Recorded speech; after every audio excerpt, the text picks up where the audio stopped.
The city park stretched out in serene stillness. As the early evening draped itself over the landscape, the sky unfurling a tapestry of deep purples and rich navy blues, signaling dusk's gentle rival.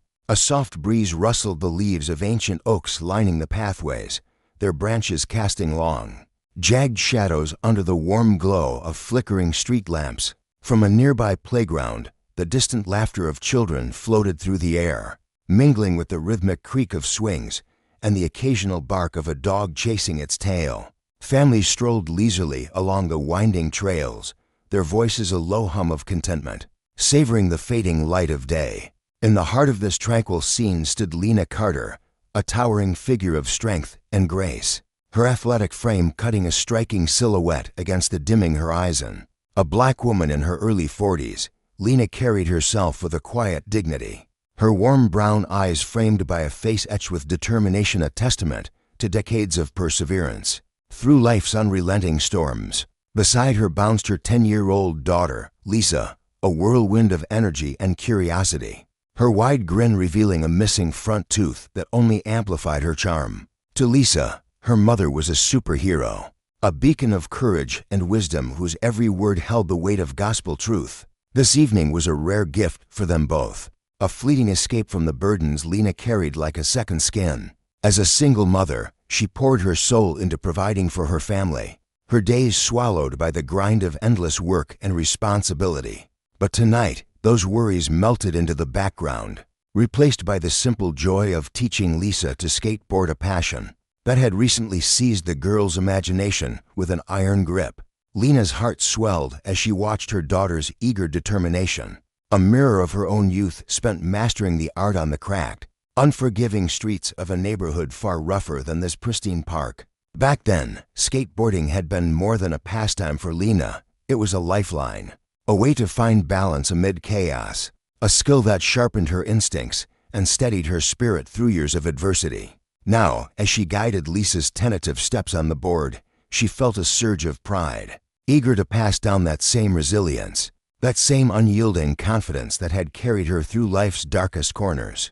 Lisa's small sneaker pressed onto the skateboard, the wheels grinding faintly against the pavement as she wobbled, her arms flailing like a fledgling bird. Lena's laughter rang out, bright and unrestrained, as she stretched her arms wide, ready to catch her daughter at the first sign of a tumble. "Keep those knees bent, baby," she coached, her voice a soothing blend of tenderness and authority. "And don't be scared if you lose your balance, just let yourself fall. It's natural. I've got you, and you'll be okay." Lisa tilted her head up, her trusting eyes locking onto her mother's, and gave a resolute nod. To her, this wasn't just about mastering a trick, it was about becoming like Lena, fearless, steady, unshakable. As Lena poured her focus into Lisa, her senses remained razor-sharp, honed by a lifetime of navigating treacherous waters. Growing up in a neighborhood where danger lurked round every corner, she'd learned to read the world with a fighter's instinct, her body a fortress built from necessity. Life had thrown countless obstacles her way: poverty, prejudice, betrayal, and she'd met each one head-on, emerging stronger, her spirit tempered like steel. Physically imposing and emotionally guarded, Lena was a warrior by nature, though she rarely let that ferocity surface in public. Instead, she cloaked it beneath a calm exterior, a skill she'd perfected to protect herself and those she loved. She hoped to instill that same poise in Lisa, a quiet strength to weather whatever storms lay ahead. Tonight, though, was meant to be a sanctuary, a sliver of happiness carved out from the relentless demands of survival. Shaking off the shadows of her past, Lena fixed her gaze on Lisa, her heart lifting with every small victory her daughter achieved. Each time Lisa managed to stay upright on the board a few seconds longer, her face lit up with a pride so pure it made Lena's chest ache. These moments were her treasure, fleeting respites in a life defined by sacrifice, a chance to simply be with her daughter, to forge a bond deeper than words could express. But the peace of the evening was not destined to last. From the edge of the park, a figure emerged, cutting through the soft glow of the lamps with a deliberate stride that set Lena's nerves on edge. It was Officer Mark Copeland, a middle-aged white man whose presence carried the weight of a storm cloud rolling over a clear sky. His uniform, crisp and authoritative, did little to mask the bitterness etched into his weathered fascia face that had seen nearly 20 years on the force, each one hardening him further into a shell of resentment. Around town, Copeland's name was whispered with a mix of fear and disdain, his reputation stained by a history of abuses he wielded under the guise of duty. Once, his prejudices had been subtle, buried beneath a veneer of professionalism, but time had eroded that facade, exposing the raw contempt he harbored for those he deemed beneath him. To Copeland, the world owed him a debt it had never paid, and he'd long since turned his frustration outward, particularly toward the black residents of his jurisdiction. In his twisted view, they were intruders, perpetually out of place, their very existence a challenge to the order he imagined himself upholding. Seeing Lena and Lisa in this parka space he'd mentally claimed for the mostly white families who frequented ignited a spark of irrational fury within him. To him, Lena wasn't a mother sharing a tender moment with her child. She was a symbol of everything he despised, a black woman who dared to occupy a space he deemed hers by right. Lena caught sight of him from the corner of her eye, her body tensing instinctively as years of experience sharpened her awareness. She'd crossed paths with men like Copeland before, officers who saw her dark skin as a provocation, who assumed guilt without evidence, who wielded their badges like weapons. She'd learned to navigate those encounters with a calculated restraint, refusing to let their venom draw a reaction she couldn't afford. But as his heavy boots crunched closer on the gravel path, a knot of unease tightened in her gut.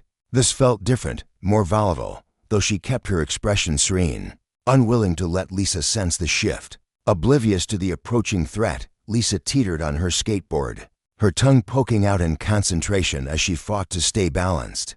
Copeland halted a few feet away, his posture radiating hostility, his cold blue eyes raking over them with a sneer he didn't bother to hide. Without preamble, his voice sliced through the air, sharp and commanding. "You don't belong here." He barked, loud enough to pierce the evening's calm and snap Lisa's attention toward him. Confusion clouded the girl's face as she turned, her small frame shrinking slightly at the sight of the towering officer. Lena drew a slow, deliberate breath, her anger flaring like a caged flame, but she smothered it beneath a mask of composure. Stepping forward, she positioned herself as a shield between Copeland and her daughter, her movements fluid yet resolute. She wouldn't let this man's venom taint their night, wouldn't let him plant seeds of fear in Lisa's bright, trusting heart. "We're just enjoying the park, officer," she said, her voice a steady current, unshaken by the storm brewing before her. "It's public property, and we have every right to be here." Copeland's eyes narrowed to slits, his lips curling as he took a menacing step closer, invading her space with the arrogance of a man accustomed to unquestioned power. "You think you can just do whatever you want, don't you?" He spat, his tone thick with disdain. "I've seen people like you before causing trouble, acting like you own the place." His gaze barely flickered to Lisa, who edged closer to her mother, her small fingers clutching the hem of Lena's shirt. The girl's innocence couldn't fully grasp the malice in his words, but the tension crackling in the air was impossible to miss. Yet her silence, her defiance in standing firm, seemed to stoke Copeland's fury further. He wasn't accustomed to resistance, least of all from a black woman who met his gaze without flinching. His face twisted into a snarl as he loomed over her, his bulk casting a shadow that swallowed the light around them. "Maybe I should teach you a lesson about respect," he growled, his voice low and venomous. And then, in a flash of unprovoked violence that shattered the night, he raised his hand and struck her. The slap landed with a brutal crack, the force jolting Lena back a step, a sharp sting exploding across her cheek. Pain radiated through her skull, but it was the shocked sheer audacity of his act that froze her for a heartbeat. Lisa's gasp pierced the air, her small body trembling as she clung tighter to her mother, her world tilting on its axis. In that moment, the park's tranquility dissolved into a raw, jagged wound, exposing the ugly truth beneath its polished surface. Lena's mind raced, torn between the instinct to protect her daughter and the urge to fight back, to show this man that his power had limits. Her cheek throbbed, a cruel reminder of the injustice she'd faced too many times before. But her eyes burned with a fire that refused to be extinguished. Copeland's actions weren't just an assault on her, they were a violation of everything she stood for. A stark lesson in the consequences of unchecked authority. And as Lisa's trembling hand gripped hers, Lena knew this night would leave a deeper mark than the one on her facial lesson in justice, in resilience, in the cost of standing tall against those who wield power without conscience. For a fleeting moment, the world around them seemed to grind to a halt, as if time itself held its breath. Lisa, a small figure dwarfed by the tension in the air, let out a sharp, involuntary gasp that pierced the heavy silence. Her wide eyes, brimming with a fear she couldn't fully comprehend, darted toward her mother. The little girl's trembling hands clutched her skateboard tighter, its chipped edges digging into her palms as if it were the only thing tethering her to safety. She didn't understand the full weight of what was unfolding, but the raw terror pulsing through her was unmistakable. She could feel the wrongness of it, the way the atmosphere crackled with something dark and unjust. Lena, meanwhile, stood frozen for a heartbeat, her body reacting before her mind could catch up. Her hand rose instinctively to her cheek, where the sting of the slap still burned like a fresh brand against her skin. The pain radiated outward, a fiery ache that throbbed with every beat of her racing heart, but it paled in comparison to the deeper wound-searing humiliation that clawed at her soul. It wasn't just the physical blow that hurt, it was the brazen display of dominance, the cold, calculated dismissal of her worth as a human being. Her eyes flicked upward, locking onto Officer Copeland's towering figure, and in that instant, something inside her shifted irrevocably. This wasn't just about her anymore. It wasn't about the sting on her face or the years of quiet indignities she'd swallowed like bitter pills. It was about Lisa, her little girl, watching with those big, frightened eyes, soaking in every detail of this moment. It was about every time Lena had been told to stay in her lane, to bow her head and accept her place. And now, more than ever, she felt a fierce, unshakable need to show her daughter that no one had the right to treat them like this. Taking a slow, deliberate breath, Lena steadied herself. The air felt thick, heavy with the weight of her resolve, and she refused to let fear steer her course. She squared her shoulders and met Copeland's gaze head-on, her stare cold and unyielding, a steel wall forged from years of resilience. Inside, her heart hammered against her ribs, each thud echoing the sting that still lingered on her cheek, but she didn't flinch. She couldn't, not with Lisa watching. Her daughter stood there, small and vulnerable, her skateboard now pressed against her chest like a shield. Lena could see the confusion swirling in Lisa's eyes, the silent question, "Why did he do that, Mama?" That look alone was enough to drown out the pain, to push Lena past the instinct to cower. She had to be strong, not just for herself, but for the little girl whose world was being shaped by this very moment. The park around them buzzed faintly with distant sound, children laughing somewhere beyond the trees. The rustle of leaves in the late afternoon breeze. A bit here, in this pocket of confrontation, it was as if a bubble had formed, isolating them from the rest of the world. Lena's mind raced, a storm of memories crashing against her resolve. This wasn't the first time she'd tasted prejudice, nor the first time aggression had bared its teeth in her direction. But it was the first time someone had dared to raise a hand to her so openly, so shamelessly, in broad daylight, with no trace of remorse. She knew men like Copelandmen who wore their authority like a crown, who looked at people like her and saw something less than human, something disposable. To him, she was just another black woman, a single mother with no business challenging his power. But to strike her in front of her daughter, that was a line he'd crossed, a boundary she couldn't let stand without pushing back. Every fiber of her being screamed to lash out, to let the fury boiling in her chest erupt. Her fists clenched at her sides, nails biting into her palms until she felt the sharp prick of pain. But Lena wasn't naive. She knew the stakes, knew the danger woven into the fabric of this moment. Copeland's badge gleamed in the sunlight, a symbol of the lopsided power he wielded so carelessly. As a black woman raising a child alone, she'd learned early on that standing up to men like him could come at a steep cost in cuffs, a jail cell, or worse. Yet as her eyes drifted back to Lisa, trembling and wide-eyed, something unbreakable clicked into place.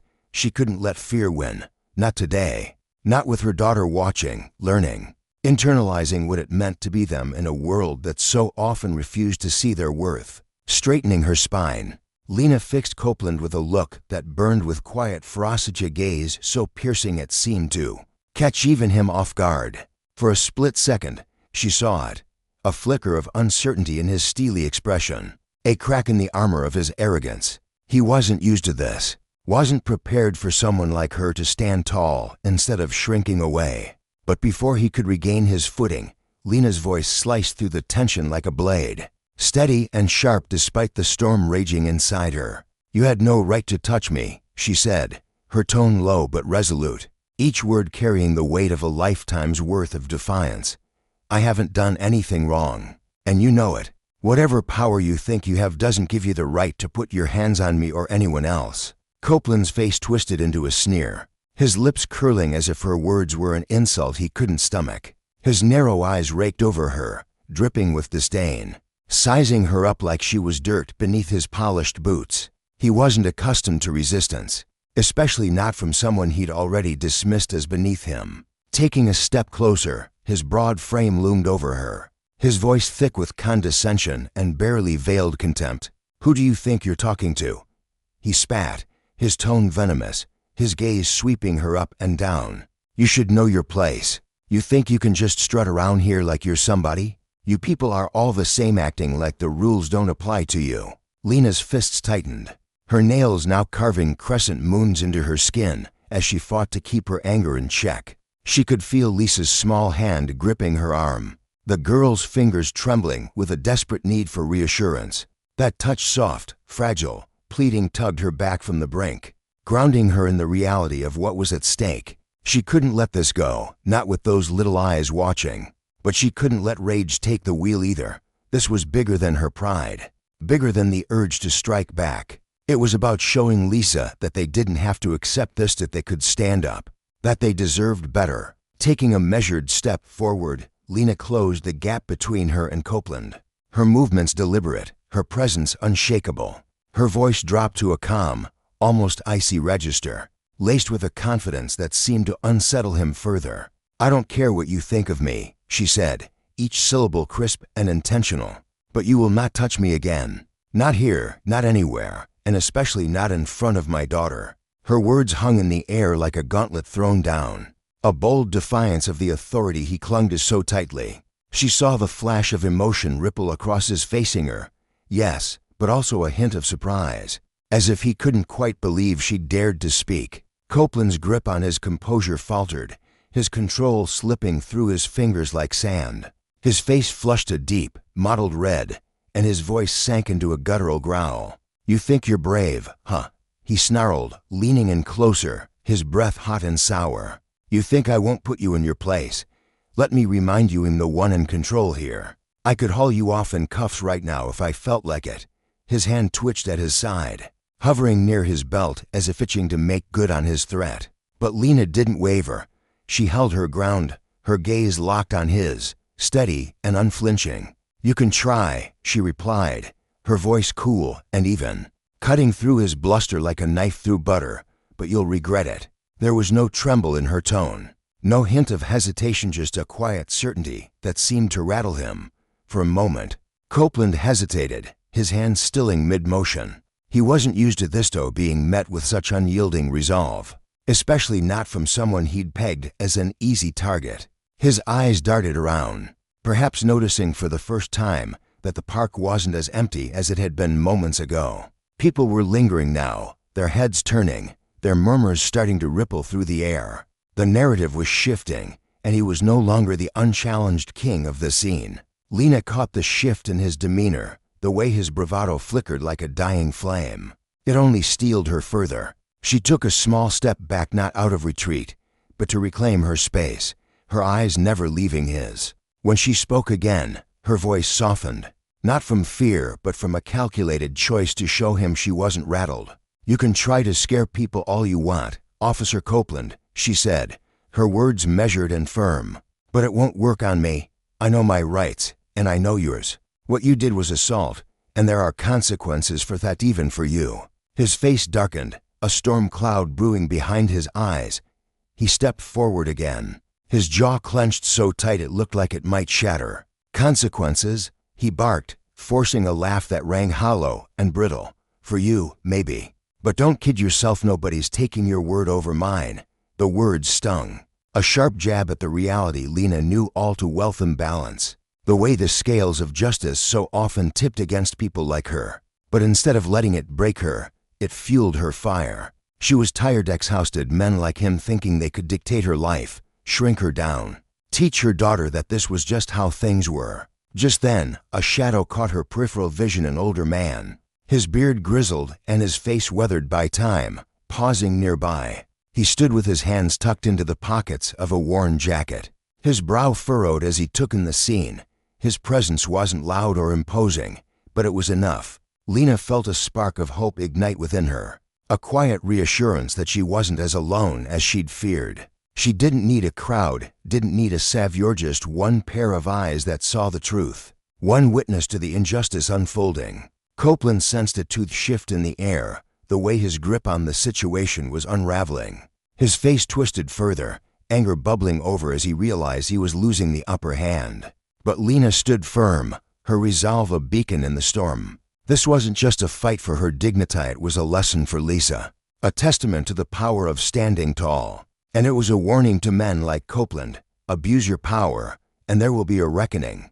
Justice might bend, but it wouldn't break. Not today, not under her watch. The air in the park was thick with tension as Copeland's temper flared without warning, a sudden spark igniting into something wild and uncontrollable. His hand shot out, fingers wrapping around Lena's arm with a grip so tight it felt like a vice, the roughness of his touch bruising her skin almost instantly. The jolt of his aggression hit her like a slap, her breath catching in her throat as her heart stuttered in surprise. For a fleeting moment, doubt crept into her mind, her carefully built composure wavering as she registered the sheer force of his anger. But then, something primal surged within her, a reflex buried deep in her bones, honed by years of quiet preparation she'd almost forgotten she possessed. With a twist of her wrist, sharp and deliberate, she wrenched herself free. The motion fluid yet fierce, a dance move from a life she'd left behind, but never truly abandoned. She stepped back, planting herself firmly between Copeland and her daughter Lisa, her body a shield, her stance unwavering, every muscle coiled and ready. Inside, Lena's mind raced, a flood of memories crashing over her, hours spent in dimly lit gyms, sweat dripping onto worn mats, the voice of her old self-defense instructor echoing in her ears: "Protect what matters." Always, those lessons, etched into her very being, roared back to life now, filling her with a steely resolve she hadn't tapped in years. She'd tried so hard to keep this encounter civil, to swallow her pride and avoid the storm she knew Copeland was capable of unleashing. But he'd pushed too far, crossed a boundary she couldn't let slide, not with Lisa standing there, wide-eyed and vulnerable behind her. Her daughter's safety was non-negotiable, a line in the sand drawn with a mother's unyielding love. Copeland staggered back, his smug confidence fracturing into something raw and unsteady as he blinked at her defiance. His face, once a mask of arrogance, twisted with shock, his dark eyes narrowing as he struggled to process her resistance. He wasn't used to this. People usually crumpled under his weight, shrank beneath his barked orders or the threat of his badge. But Lena stood tall, unbowed, her quiet strength radiating like a beacon. Around them, the park seemed to hold its breath.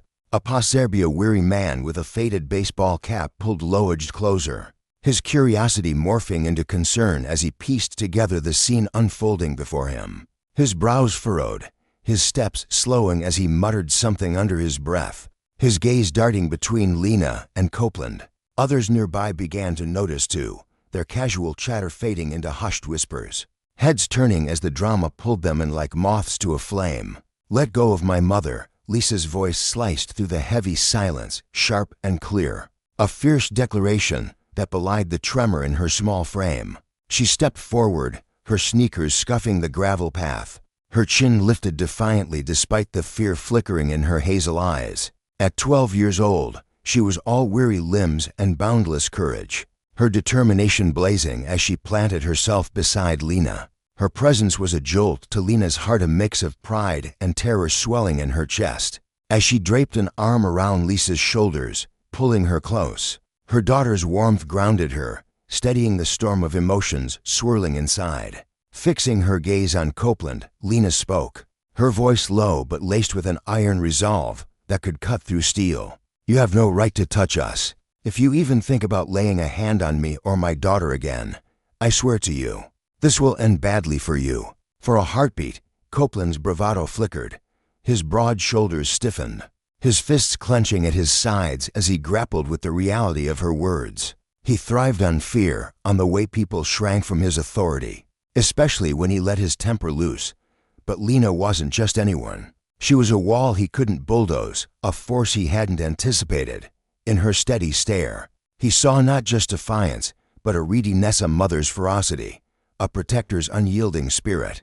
She wasn't fighting for herself alone, she was fighting for Lisa, and that made her untouchable in a way he couldn't comprehend.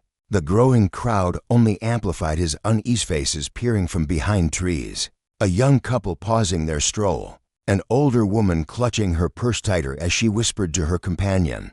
Their eyes bore into him, a silent jury witnessing his unraveling control. His jaw tightened, the veins in his neck pulsing as he took a reluctant step back. Anger still smoldered in his glare, but now there was something else: hesitation, maybe even a flicker of fear. Lena didn't blink, didn't flinch. She held his gaze, her silence louder than any shout, her strength rooted in the certainty that she'd done what was right. She hadn't needed to lash out or match his aggression blow for blow.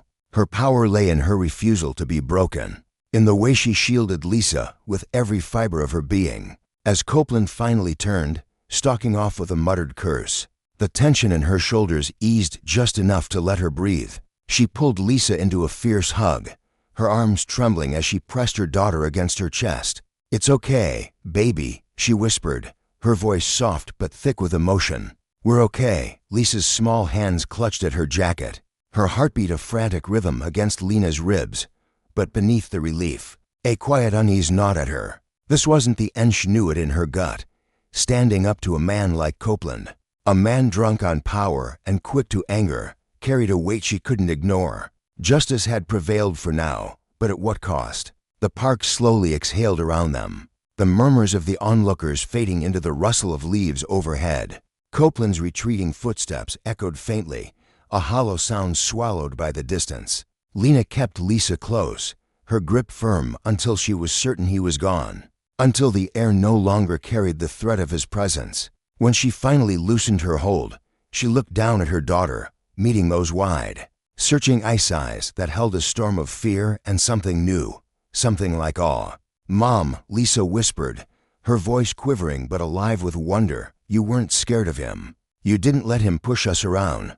Lena managed to smile, though her pulse still thundered in her ears, adrenaline coursing through her like wildfire. She brushed a strand of Lisa's dark hair back, tucking it gently behind her ear.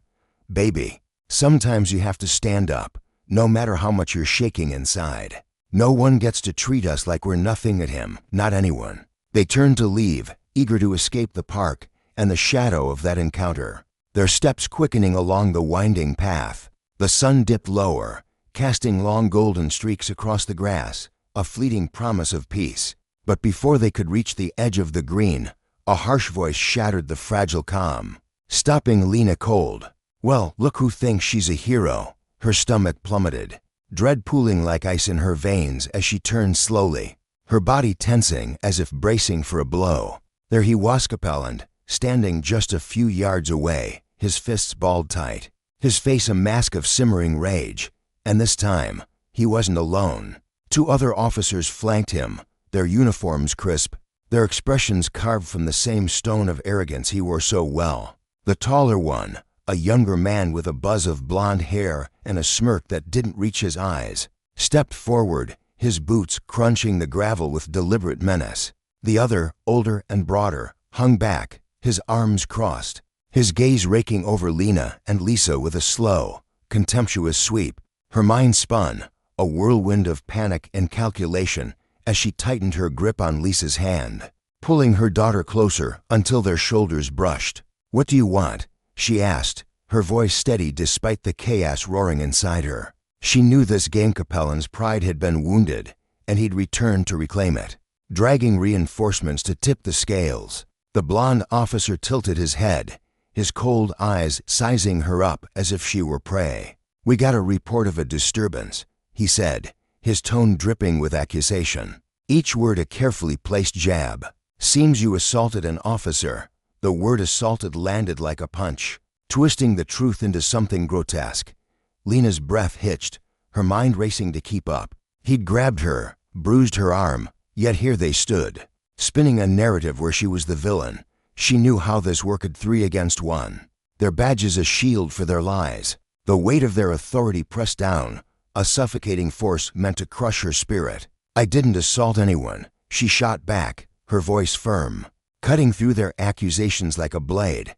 "I defended myself when he grabbed me. Your friend here's the one who crossed the line."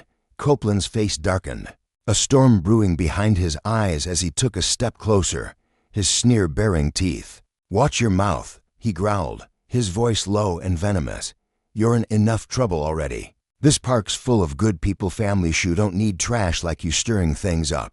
The insult stung, but Lena's anger flared hotter, a fire stoked by his audacity. She could feel Lisa trembling beside her, her daughter's small hand squeezing hers with a strength that spoke of both fear and trust. She couldn't falter, not now, not with those eyes watching her, counting on her. The older officer finally spoke, his voice a slow drawl thick with disdain. "You've got a mouth on you, don't you? Maybe it's time someone taught you some respect." His words hung in the air, a threat wrapped in a sneer, and Lena felt the full force of their intent crash over her. This wasn't just about Copeland anymore. It was a lesson in power, a reminder of what happened when you dared to defy those who wielded it unchecked. But as she stood there, Lisa at her side, the crowd still lingering in the background, she understood something deeper. Justice wasn't just about winning, it was about standing firm, about showing that power abused would always meet resistance. And whatever consequences came next, she'd face them head on, because some lines were worth defending, no matter the cost. Lena stood rooted to the spot, her stomach churning with a nauseating mix of dread and fury. She could feel the situation spiraling out of control, like a storm brewing just beyond the horizon, dark and inevitable. The officers circling her weren't here to de-escalate, they were baiting her, prodding at her resolve, waiting for her to snap. They wanted a spark, something they could twist into justification for whatever they had planned next. Her chest tightened, but she forced herself to inhale deeply, the cool air grounding her as she counted the beats of her racing heart. She wouldn't give them what they wanted, not yet. "Respect is something you earn," she said, her voice cutting through the tense silence like a blade, steady and unyielding. "And not one of you has done a damn thing to deserve mine today." The lead officer, Copeland, narrowed his eyes, his thin lips twisting into a sneer that oozed contempt. He tilted his head slightly, sizing her up as if she were some insolent child daring to defy him. "You think you're tough, huh?" he spat, his tone dripping with mockery. "But we both know it's all a front. People like you," he paused, letting the words hang heavy in the air, "you always think you're untouchable, above the rules." Lena's blood simmered at the implication, the barely veiled venom in his words. She knew exactly what he meant by "people like you," the weight of his disdain pressing against her like a physical force. But she refused to take the bait, refused to let him see the indignation flaring inside her. Instead, she locked eyes with him, her gaze a wall of steel. "I'm not above the law," she said, each word deliberate, her voice calm but edged with fire. "I respect it when it's just, and right now, I don't see a shred of justice here." The younger officer stepped forward then, encroaching on her space with a deliberate swagger, his broad shoulders casting a shadow over her. His presence felt suffocating, like a wall closing in, his uniform a symbol of power he wielded with reckless entitlement. "You don't get to decide what's fair, ma'am," he said, his voice icy, his breath brushing against her face as he loomed closer. "That's our job." Lena's fingers tightened around her daughter Lisa's hand, feeling the small, trembling digits weave through hers in a silent cry for reassurance. She could sense the fear radiating from Lisa, the way her daughter's grip tightened as if anchoring herself to her mother's strength. It fueled Lena's determination, a fierce protectiveness surging through her veins. She wouldn't let them break her net in front of Lisa. "We're leaving," she declared, her voice ringing with resolve as she turned, gently guiding Lisa alongside her. But before they could take more than a single step, Copeland's hand shot out, clamping around Lena's arm with a grip so tight it felt like iron biting into her flesh. "I don't think so," he hissed, his face inches from hers, his breath hot and sour with rage. His eyes blazed with a fury he barely restrained, a wildfire threatening to consume everything in its path. Lena yanked back instinctively, but his hold was unrelenting, his fingers digging deeper, bruising her skin with every passing second. Anger roared within her, a tidal wave crashing against her carefully constructed calm. But she wrestled it down, focusing on Lisa's wide, terrified eyes. "Let go of me," she demanded, her voice low and controlled, a warning wrapped in ice. Copeland's grip only tightened, his face darkening as he leaned closer. "Or what?" he taunted, his laugh harsh and jagged, reverberating in the empty space around them. "You gonna hit me again?" Her stare didn't waver as she met his challenge head-on, her voice dropping to a frigid whisper. "You need to let go of me." She repeated the words, each syllable sharp and deliberate. But Copeland was beyond reason now. He jerked his head toward the other officers, his command slicing through the air. "Cuff her," he barked, his tone merciless. "Make sure she doesn't cause any more trouble." The younger officer stepped forward, the metallic clink of handcuffs echoing ominously as he pulled them from his belt. The sound sent a shiver racing down Lena's spine, a cold reminder of what was at stake. She knew resisting physically would only escalate things, giving them the excuse they craved to unleash more force. But surrender wasn't in her nature, not when Lisa was watching, not when her daughter needed her to be unbreakable. "Mom," Lisa whispered, her voice trembling, her small face drained of color as she clung to Lena's arm. Lena glanced down, forcing a smile despite the storm raging in her chest. "It's okay, baby," she murmured, her tone soft but steady. "Stay calm. I'm right here." But as the younger officer reached for her free arm, Lena's body reacted before her mind could catch up, every muscle coiling like a spring. She couldn't stomach the thought of Lisa witnessing her dragged away in chains, powerless and humiliated. Her entire life had been a battle against forces that sought to crush her spirit, and she'd be damned if she let these men strip that away now. As his hand closed around her wrist, she moved swift and fluid, twisting her arm with a precision born of years of self-defense training. His grip faltered, and she broke free, leaving him stumbling backward, his eyes wide with shock as he realized she wasn't the helpless prey he'd assumed. "Don't you dare touch me," she warned, her voice a fierce hiss, her eyes blazing with a defiance that matched the fury coursing through her. Copeland's face contorted with rage, his carefully maintained control slipping as he watched her defy him yet again. He lunged forward, his hands outstretched to seize her, but Lena sidestepped with a dancer's grace, her movements honed and instinctive. She knew she couldn't overpower them, not three armed officers, but she could outsmart them. By herself and Lisa a fleeting chance to escape. The younger officer recovered quickly, reaching for her again, but Lena anticipated it, stepping back just as he lunged. He stumbled, his momentum betraying him, and for a brief moment, she felt a flicker of triumph at his confusion. But it was fleeting. She knew their aggression would only grow, their need to dominate her intensifying with every act of resistance. Lisa, who had been frozen in silent terror, suddenly found her courage. "Leave my mom alone," she shouted, her small voice piercing the air with a ferocity that mirrored Lena's own. The officers barely acknowledged her, their focus locked on Lena. But her daughter's outburst ignited something deeper within her. This wasn't just about her anymore, it was about Lisa. About every lesson she'd instilled in her daughter about standing tall, about dignity in the face of oppression. She wouldn't let these men steal that from them, no matter how they tried to intimidate her. The older officer, a grizzled man with a weathered face, sneered, his lips curling in disdain. "Looks like we've got a fighter," he muttered, casting a glance at Copeland with a twisted smirk. "Maybe she needs a reminder of who's in charge." Copeland's eyes gleamed with a dangerous hunger as he nodded, stepping closer. "Oh, I can handle that," he said, his voice thick with anticipation. He raised his hand, the motion slow and deliberate, as if savoring the moment before he struck. Lena braced herself, her gaze unwavering, refusing to flinch even as her heart pounded against her ribs. She'd faced worse than this. Years of struggle had forged her into steeland. She wouldn't give him the satisfaction of breaking her now. But just as his hand began its descent, a voice sliced through the tension, sharp and commanding. "Hey, what's going on here?" Lena's head snapped toward the sound, her pulse leaping with a fragile hope. A man approached, his tall frame cutting an imposing figure against the dim streetlight. He was in his late 40s, his salt and pepper beard framing a face etched with stern resolve. Dressed in civilian cloth as a worn jacket, and Jansh carried an unmistakable air of authority. His piercing gaze fixed on the officers.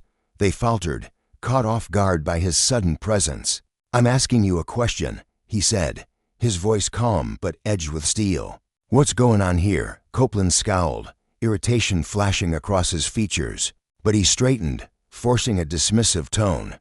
"Nothing to worry about, sir. Just handling a disturbance." The man's eyes flicked to Lena and Lisa, softening briefly as he took in their tense, resolute expressions. Then his gaze hardened as it returned to Copeland.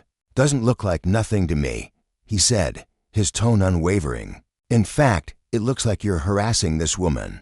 Lena felt a swell of gratitude toward the stranger, his presence a lifeline in the chaos. The encounter had laid bare a raw truth.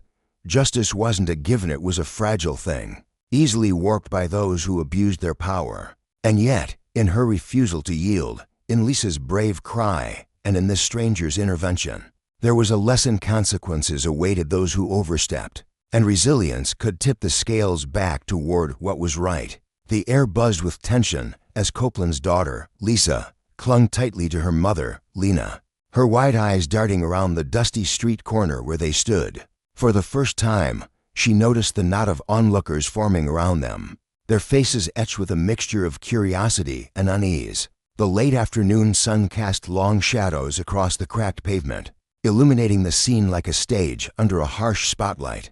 Copeland, the man who had loomed over their lives like a dark cloud, felt the reins of his dominance slipping through his fingers. The power he'd once wielded over Lena and her young daughter, so absolute, so unquestioned, began to fray as more eyes turned toward him, witnessing the raw ugliness of his actions. His chest tightened, a flicker of doubt creeping into his mind, though his pride refused to let it take root. Lena's gaze locked onto the stranger who had stepped into the chaos, a spark of hope igniting deep within her weary soul.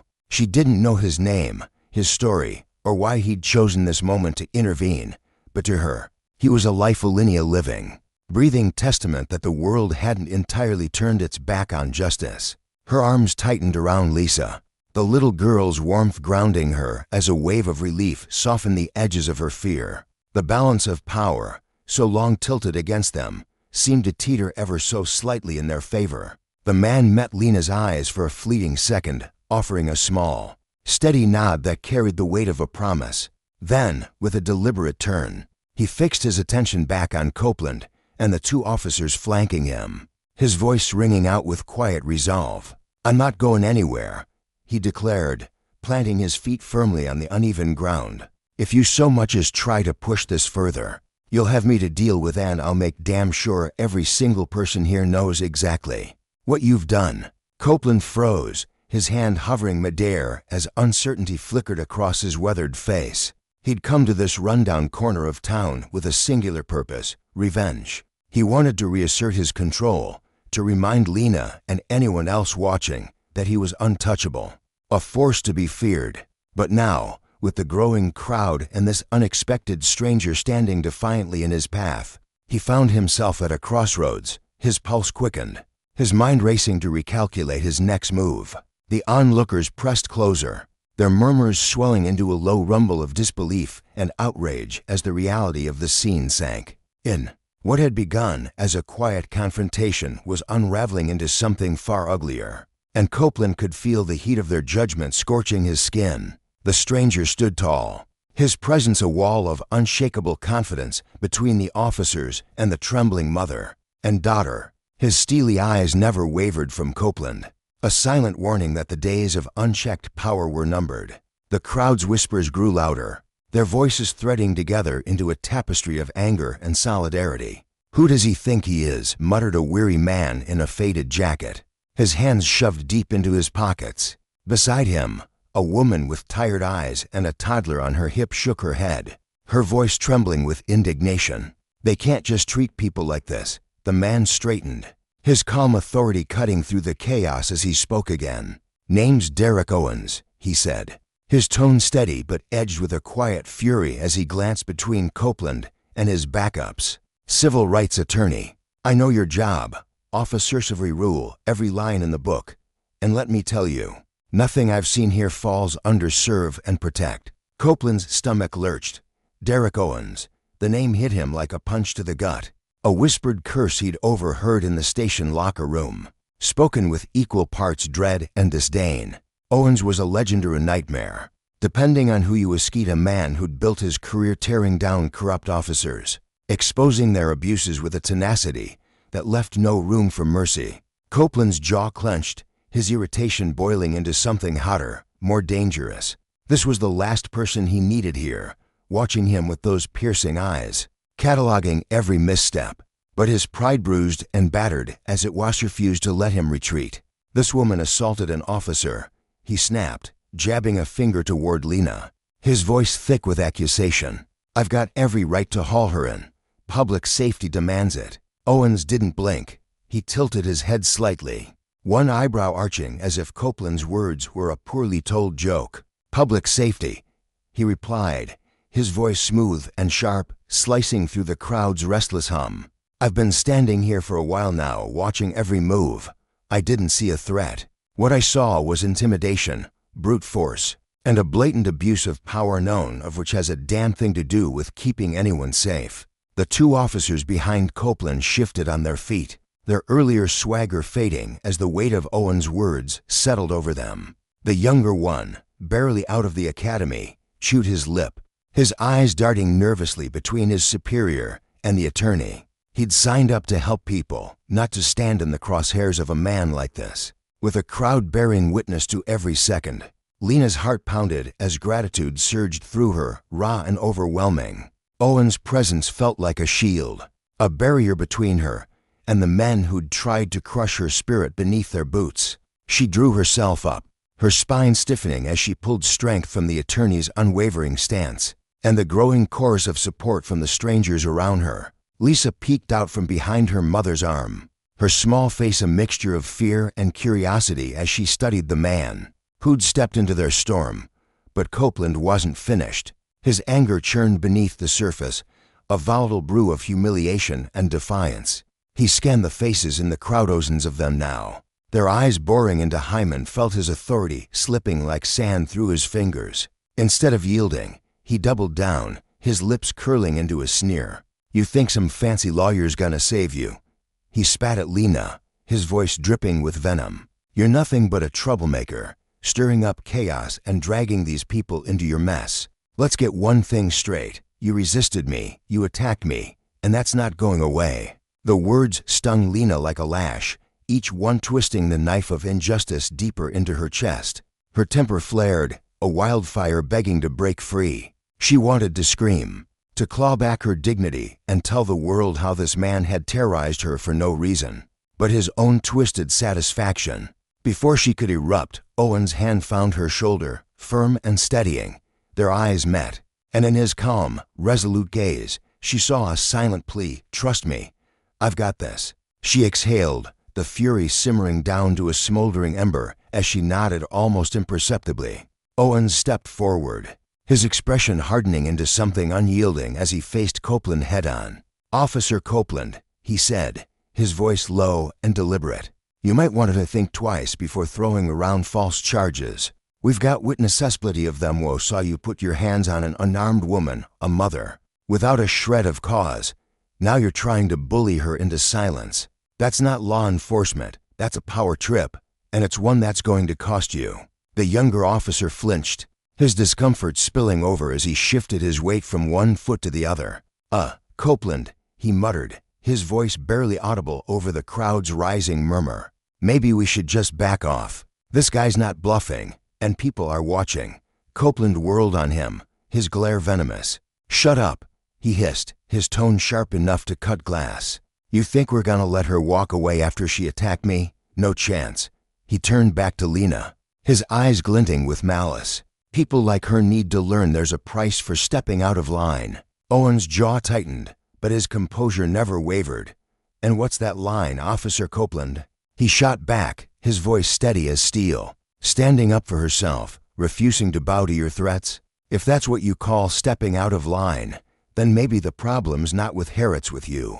The crowd's unrest erupted into shouts, their voices rising like a tide. "Leave her alone," cried a woman from the back, her face contorted with fury as she clutched a worn purse to her chest. "We saw everything. She didn't do a damn thing wrong." An older man with a cane hobbled forward, his weathered voice carrying over the clamor. "This is the rot in the system," he growled, shaking his head. "They think that badge means they can do whatever they want." Copeland's face flushed crimson, his carefully constructed mask of authority cracking under the onslaught.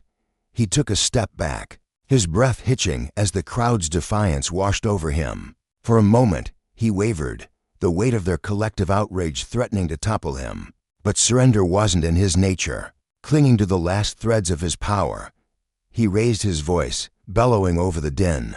"That's enough. Everyone clear out now, or you're all interfering with police business." Owen shook his head, his voice dropping to a chilling whisper meant only for Copeland and his men. "You're burying yourself, officer. Keep pushing, and you'll only dig the hole deeper." The lesson hung heavy in the air. Justice, though slow to rise, could not be silenced forever. And for men like Copeland, who thrived on the misuse of power, the consequences were a reckoning they could not outrun. In the fading light of a tense afternoon, Officer Copeland's hand trembled as it hovered over his radio.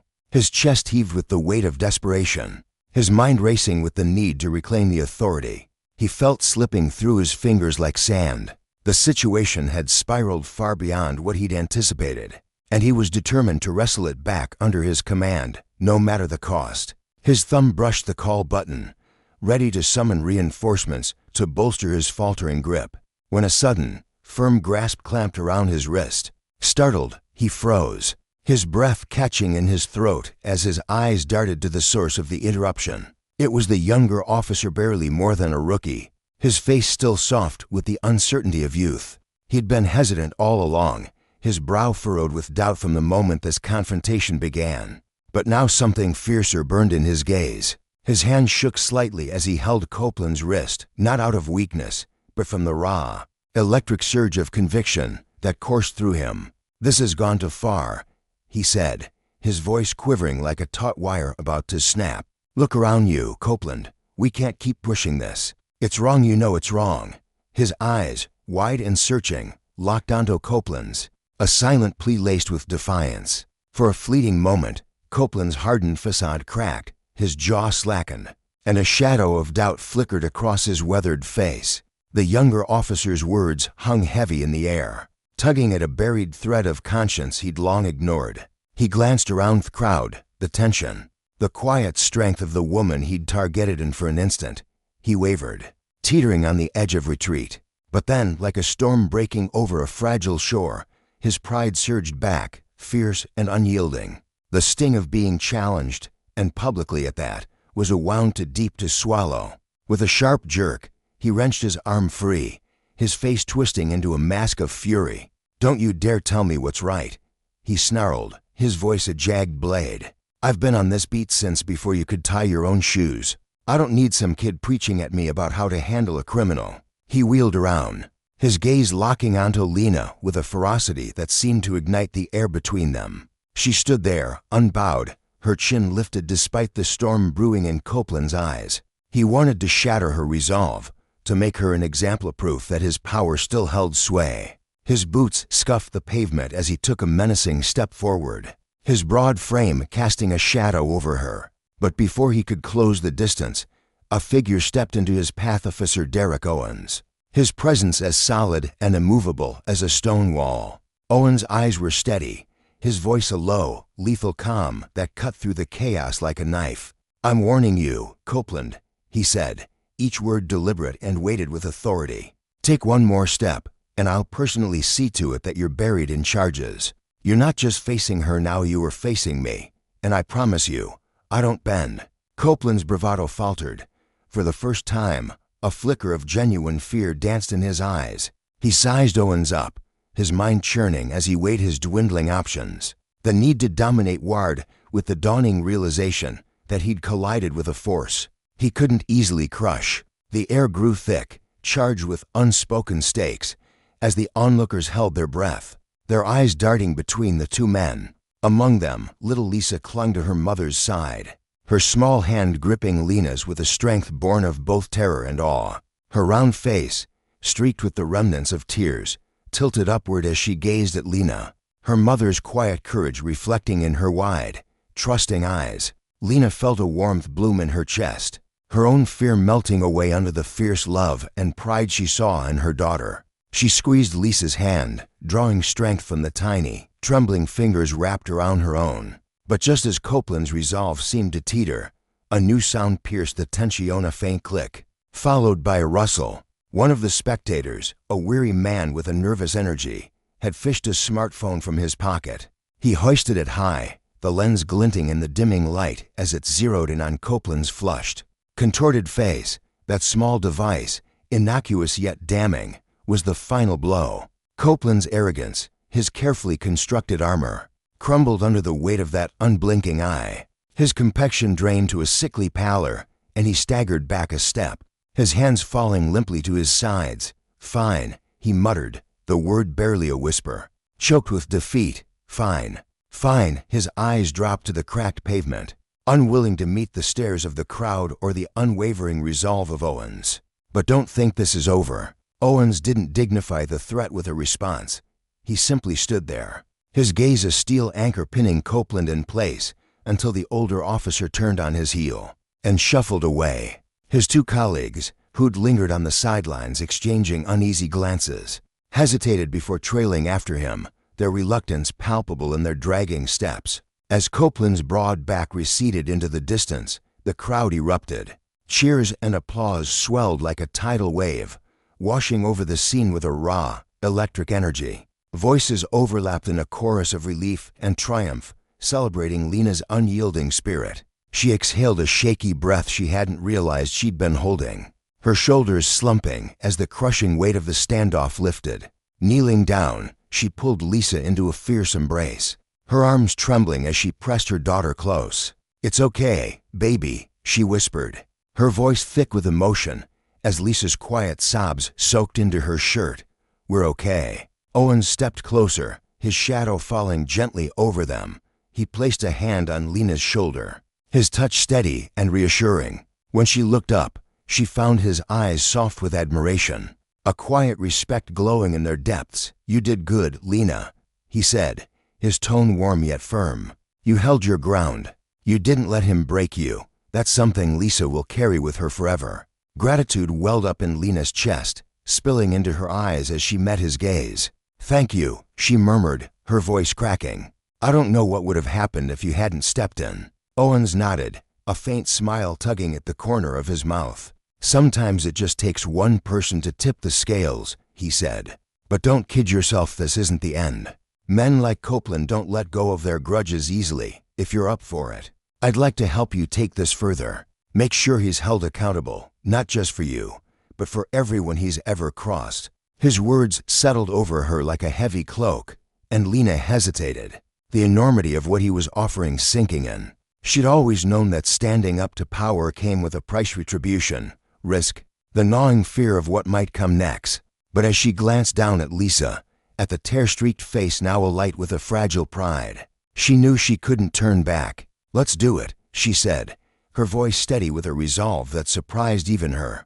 "Not just for me, but for everyone who's ever faced this kind of thing." A spark of satisfaction flared in Owen's eyes, and he gave a small, approving nod. "I'll make some calls," he promised.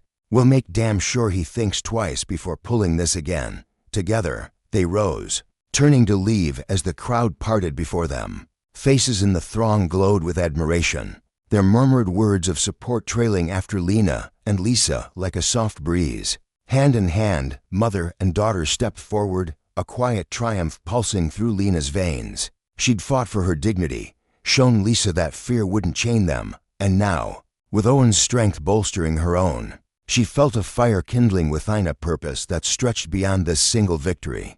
Copeland's retreat might have been a temporary reprieve, a bruise to his ego that would fester and grow, but Lena was ready. She'd protect her family, her community, and ensure that no one else would suffer under that man's unchecked power. As they melted into the deepening evening, the embers of their defiance glowed bright, a silent vow of change rippling outward from that charged moment. The walk home was quiet, the air cool against Lena's skin, but inside, she felt a warmth of wind's support lingering like a shield. Lisa's small hand anchoring her to the present. They'd won a battle today, but the war loomed larger, its shadow stretching across the horizon. The confrontation had rattled her to her core, yet it had also ignited something fierce and unshakably determination to stand tall, not just for herself, but for the daughter who'd watched her with such trust. The next morning, as dawn painted the sky in soft pinks and golds, Lena stood in her cramped kitchen, the scent of coffee mingling with the faint aroma of toast. She moved mechanically, her hands steady as she prepared breakfast, but her mind churned with echoes of the previous day. A sharp knock at the door jolted her from her thoughts, her heart lurching with a sudden, instinctive dread. Visitors were rare, and after yesterday, every unexpected sound carried the weight of a threat. She forced a calm smile for Lisa, who sat at the table with a piece of bread clutched in her small hands. "Stay here, sweetheart," she said, her tone light but edged with firmness.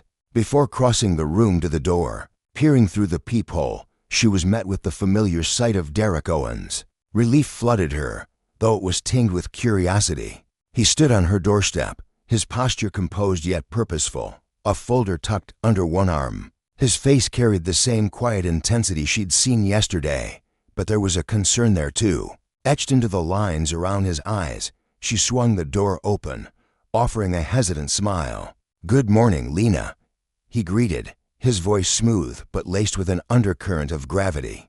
"I didn't mean to catch you off guard, showing up like this. After what went down yesterday, I wanted to check and make sure you're holding up, and there's some things I think you need to know." Stepping aside, Lena gestured him in, leading him to the modest living room where the morning light filtered through thin curtains. They settled across from each other, the worn couch creaking under Owen's weight as he opened the folder. Inside were pages of neatly typed reports, handwritten statements, and official documents, a paper trail of Copeland's past. He slid one sheet toward her, his expression grim but resolute. "This is just the start," he said, his voice low. "We've got a fight ahead, but you're not in it alone." As Lena's eyes scanned the words, her resolve hardened further, the lessons of justice and the consequences of unchecked power sinking deep into her bones. This wasn't just her story anymore, it was a reckoning, one she'd see through to the end. The air in the room felt thick and heavy as Lena sat at the worn wooden table, her fingers trembling slightly as they brushed against the stack of papers before her. Each sheet bore the weight of a story: official complaints lodged against Officer Copeland, a man whose name now sent a shiver down her spine. These weren't just dry legal documents, they were cries of anguish, meticulously recorded over the years by people whose lives had been upended by his cruelty. As she skimmed through the faded ink, her breath caught in her throat. She could feel the terror and helplessness radiating from every word: accounts of brutality, intimidation, and baseless accusations that mirrored her own nightmare. Her chest tightened with a rising fury as the patterns became painfully clear. Innocent people harassed, families torn apart, all because Copeland wielded his authority like a weapon, convinced no one could touch him. Across from her, Derek Owens leaned back in his chair, his broad shoulders tense despite his calm demeanor. His dark eyes studied her with a seriousness that made the moment feel even more urgent. "Your case isn't some isolated incident, Lena," he said, his voice low and steady, carrying the weight of someone who'd seen too much. "This guy's got a trail of wreckage behind him, years of it. And yet, every single complaint—" Poof, he snapped his fingers, the sharp sound slicing through the silence, gone, disappeared like it never happened. The system's been his shield, protecting him time after time. His words hung in the air, bitter and undeniable, stirring something deep within Lena, a spark of outrage that flickered into resolve. She glanced up from the papers, meeting his gaze, and felt her anger solidify into something fiercer. "So what do we do about it?" she asked, her voice trembling not with fear, but with a newfound strength she hadn't known she possessed. Her hands, still shaky, curled into fists as she thought of her daughter, Lisa, coloring obliviously in the kitchen just a few steps away. The image of her little girl, innocent, trusting, fueled her determination. She couldn't let this go. Not anymore. Owens leaned forward, his elbows resting on the table, his expression sharpening with intensity. "We take it public," he said, his tone resolute. "We get your story out there, loud and clear. I've got contacts, reporters I trust, people who've been itching to dig into a case like this. We can shine a spotlight on Copeland's history, force the department to face the heat." "But Lena," he paused, his brow furrowing with concern as he searched her face. "This won't be a walk in the park. Once we start down this road, Copeland and his buddy Esthe'll come at you hard. They'll twist everything, paint you as the villain, do whatever it takes to shut you up." Lena's stomach churned at the thought, but she forced herself to take a deep breath, her eyes drifting back to the kitchen. Lisa's crayons scratched softly against the paper, a sound so ordinary it grounded her. She pictured Copeland's smug face, the way he'd loomed over her that day in the park, his badge glinting like a taunt. The memory sent a jolt of defiance through her. "I get it," she said, her voice steady now, cutting through the tension like a blade. "I know what's at stake, but I can't just sit here and let him win. Not after what he did to meadow us." She nodded toward Lisa, her heart swelling with a mother's fierce protectiveness. Respect flashed in Owen's eyes, a quiet admiration that bolstered her courage. "All right then," he said, a small, determined smile tugging at his lips. "Let's get to work." The days that followed blurred into a storm of activity. Owens wasted no time, arranging a meeting with a journalist from a well-known outrage with a reputation for exposing the rot lurking beneath polished badges. Lena sat across from the reporter in a dimly lit coffee shop, the bitter aroma of espresso mingling with her nerves as she poured out her story. Her voice wavered at first, but as she spoke of the park appellant's towering presence, the cold grip of fear for Lisa's safe-tire words grew stronger, spilling out like a dam breaking. She didn't stop at her own ordeal. She painted a vivid picture of the others. The faceless names in those complaints, families shattered by a man who thrived on power. The journalist scribbled furiously, her pen a lifeline tethering Lena's pain to the world beyond. A week later, the article hit the stands, when those who swore to protect become the threat. Lena's story unfolded across the pages, raw and unfiltered, woven together with the voices of Copeland's other victims, people who'd been silenced for too long. By midday, the piece had exploded online, shared and reshared until it was a wildfire of outrage. Hashtags demanding justice flooded social media, each one a tiny spark adding to the blaze. The police department, caught in the glare of public scrutiny, issued vague statements. But the pressure was mounting. Lena watched it all unfold from her living room, her phone buzzing incessantly with messages of support and dread. She knew this wasn't the end. It was only the beginning of the fight. That night, as she tucked Lisa into bed, smoothing the blanket over her daughter's small frame, her phone vibrated on the nightstand. She glanced at the screen, her heart sinking as she read the text from an unknown number. "You think you're a hero? This isn't over. You have no idea what you've started." The words dripped with menace, and though no name was attached, she didn't need one. Copeland's voice echoed in her mind, smug and threatening, as real as if he were standing in the room. Her blood turned to ice, but she deleted the message with a trembling finger, unwilling to let Lisa catch even a glimpse of the darkness creeping closer. Alone in the living room later, the house silent except for the faint hum of the refrigerator, she clutched her phone, her breath shallow. Fear coiled around her like a shadow, but she refused to let it take root.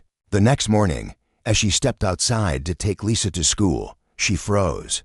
A police cruiser sat parked across the street, its tinted windows reflecting the pale dawn light. The officer inside didn't move, but she felt his gaze like a predator sizing up its prey. Her pulse quickened, but she forced a smile for Lisa, chatting brightly about her day as they walked to the car. Inside, though, her nerves buzzed like a live wire, a constant reminder that she was being watched. At work, the pattern continued. Officers drifted by the small convenience store where she rang up customers, their slow strides and pointed glances through the glass windows a silent message.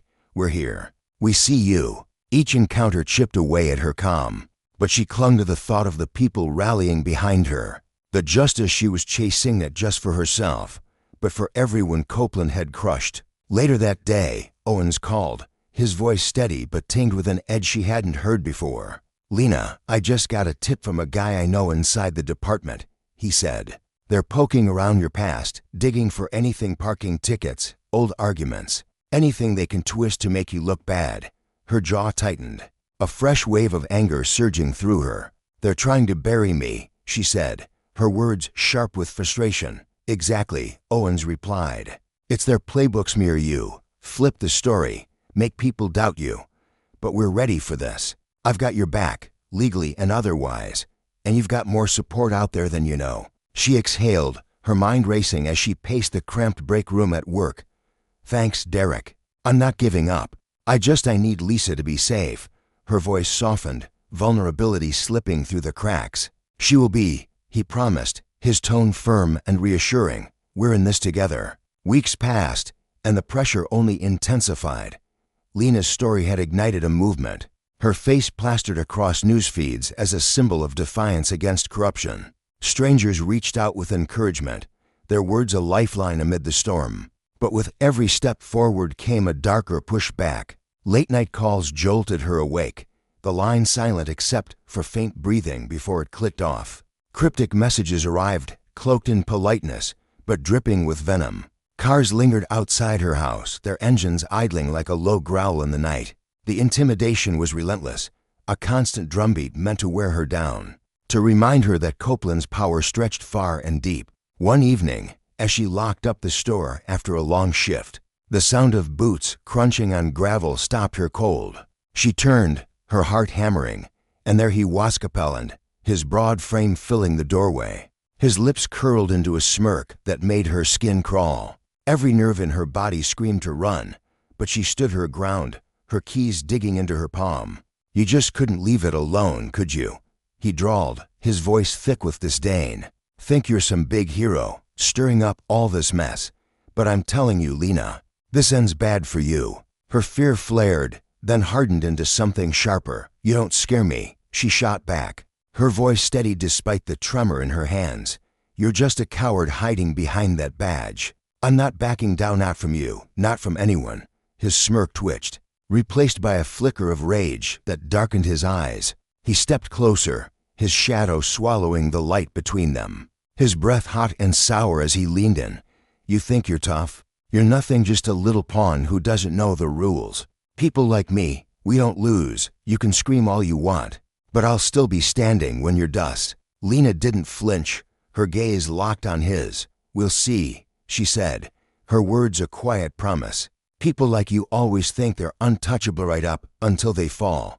He laughed, a hollow, chilling sound that bounced off the empty shelves, but it didn't shake her. He turned and stalked off into the night, leaving her standing there, fists clenched, her mind a whirlwind of defiance and dread. As she drove home, the encounter replayed in her head, each word a stone in the wall she was building: anger, fear, and an unshakable resolve. She knew Copeland wouldn't stop. He'd push harder, dig deeper, wield every ounce of his authority to crush her.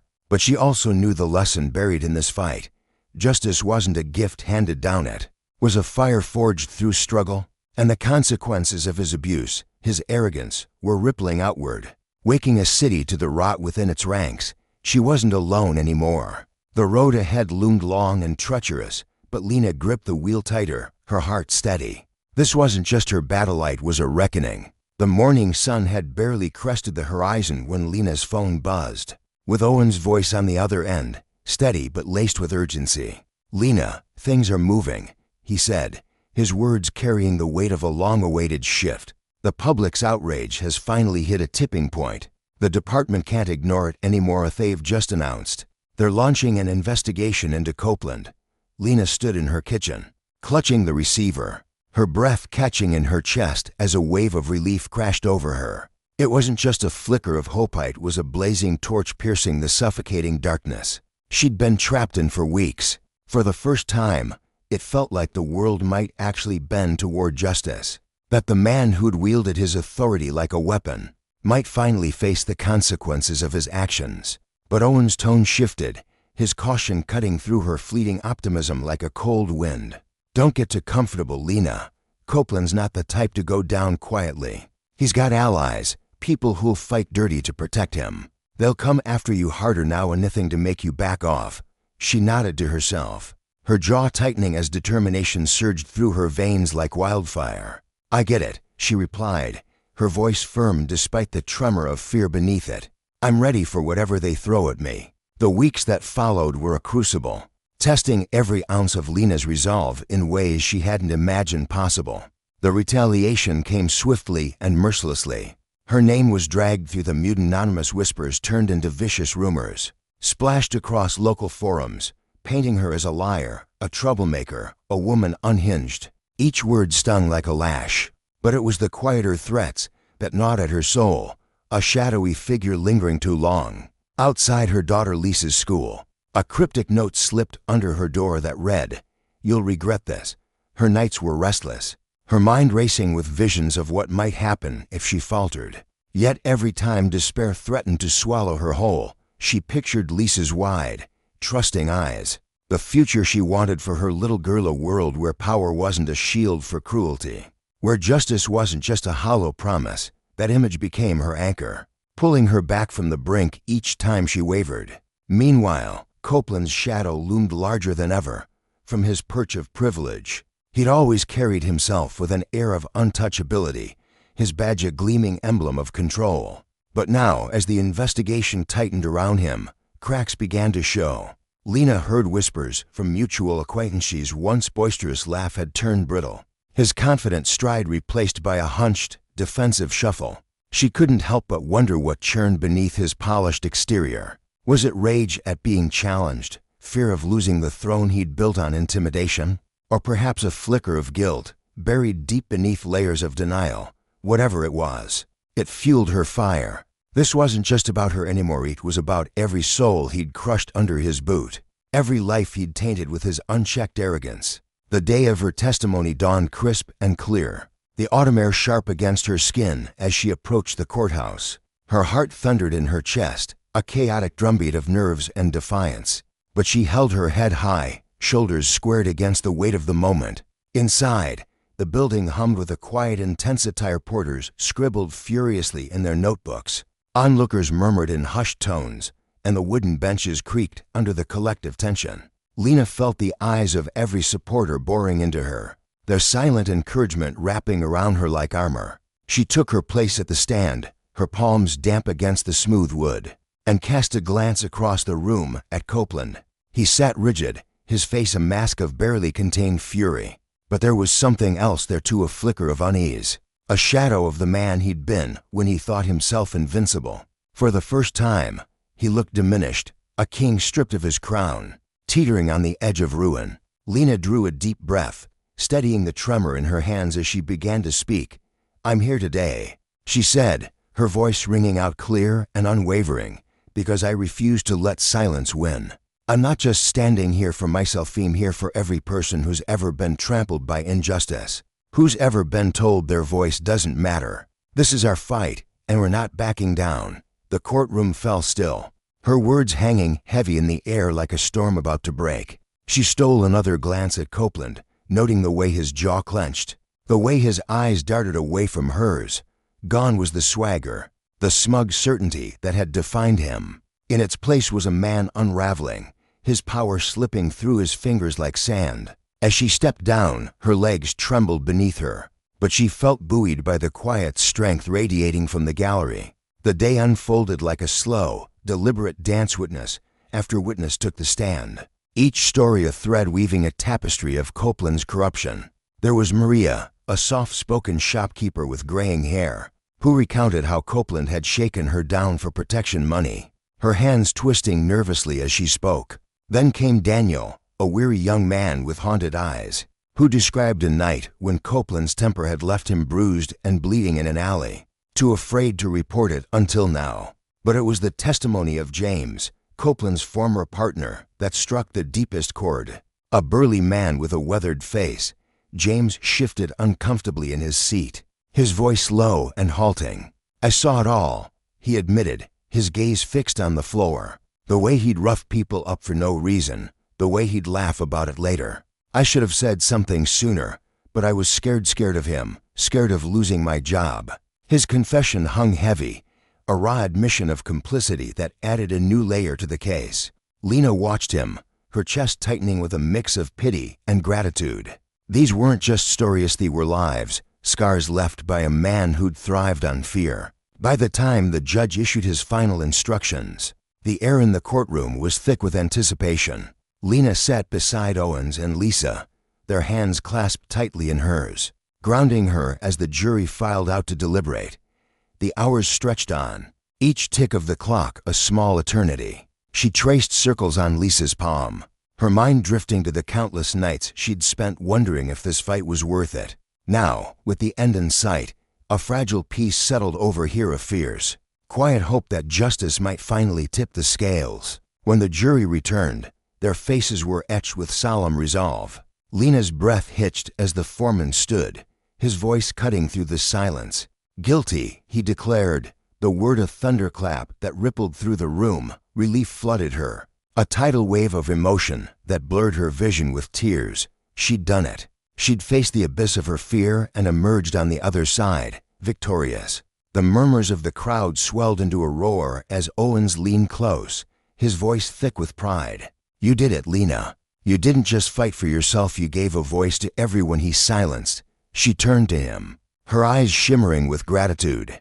I couldn't have gotten here without you, without all of them, she said, glancing at Lisa, whose face glowed with unrestrained pride. Outside, the courthouse steps were alive with a sea of supporters, their cheers washing over her like a warm tide. Lena knelt to pull Lisa into a fierce embrace, her voice a soft murmur against her daughter's ear. Remember this, sweetheart. No matter how dark it gets, you're never alone. There's power in standing up for what's right. Lisa's arms tightened around her, her whispered reply a balm to Lena's weary heart. I'm so proud of you, Mom. You're the bravest person I know. As they walked away, hand in hand with Owens, the setting sun painted the sky in hues of gold and amber. Lena felt a new purpose take root within her, a vow to keep fighting, to lift up those still shrouded in silence. Copeland's fall was a lesson carved in stone. Power, when abused, would always meet its reckoning. And she, with her unbreakable spirit, would be there to ensure it. The morning sun filtered through the thin curtains of Lena's modest kitchen, casting a warm, golden glow across the small wooden table where she sat with her daughter, Lisa. The scent of toasted bread and fresh coffee lingered in the air, mingling with a stillness that felt almost sacred. For the first time in what seemed like an eternity, the weight of fear had lifted from their home, replaced by a fragile but undeniable peace. Lena's hands, weathered from years of quiet struggle, rested gently around a chipped ceramic mug, while Lisa sat across from her, her small frame perched on the edge of her chair. The girl's wide, searching eyes glimmered with a mixture of relief and curiosity, her fork hovering over a half-eaten piece of toast. She had been a pillar of courage. Through the chaos they'd endured, for stronger than any child should have to be now. In this tender moment, she looked to her mother for answers. Mom, Lisa's voice broke the silence, soft and tentative, like a whisper carried on the wind. Does this mean we don't have to be scared anymore? Her words hung in the air, fragile yet heavy with hope. Lena's heart clenched at the sound of it, a bittersweet ache swelling in her chest. She reached across the table, her fingers brushing against Lisa's smaller ones before enveloping them in a warm, steady grip. The touch was an anchor, a silent promise. It means we fought for ourselves, sweetheart, Lena said, her voice thick with emotion. We stood tall when everything tried to knock us down, and we changed something. But it also means the work isn't over, not for us, and not for all the others who've been through what we have. Lisa's brow furrowed slightly, her youthful face taking on a seriousness that belied her age. She nodded slowly, processing her mother's words with a depth of understanding that struck Lena like a quiet thunderbolt. Pride surged within her, fierce and radiant, as she squeezed Lisa's hand. So we keep standing up? The girl asked, her tone resolute. Yes, Lena replied, a smile breaking across her face like dawn after a long night. We keep standing up for us, and for everyone who needs someone to fight beside them. As the day stretched on, the quiet triumph of the morning gave way to a new spark of possibility. The phone rang, its sharp trill cutting through the hum of the radio playing softly in the background. Lena answered, and on the other end was Derek Owens, his voice warm yet charged with purpose. He'd been her rock through the trial, a lawyer who believed in her when the world seemed determined to look away. And now he was calling with more than just congratulations. "Lena," he began, his tone brimming with quiet excitement, "you've become a beacon out there. People are reaching out, folks who've walked the same hard road you did. They're looking to you, drawing strength from what you've done. Have you ever thought about starting something bigger, a foundation maybe? Something to carry this forward?" Lena leaned against the counter, her gaze drifting to the window where the city skyline shimmered faintly in the distance. The idea ignited something deep within her, a flicker of exhilaration laced with resolve. She pictured the countless letters and calls she'd received, the voices trembling with pain and gratitude, the faces she'd never met but felt connected to through shared suffering. A foundation could be their lifeline, a sanctuary where courage could take root and grow. "Let's do it," she said, her voice steady as steel. "Let's build a place where they feel safe, where they can stand up like I did." The months that followed were a whirlwind of effort and determination. Lena and Derek poured their hearts into the project, their days filled with endless meetings, late-night brainstorming sessions, and the slow, painstaking work of turning a dream into reality. They named it Voices Unbroken, a title that rang with the clarity of a bell, a tribute to the resilience that had carried Lena through her darkest hours, and a promise to those still finding their way.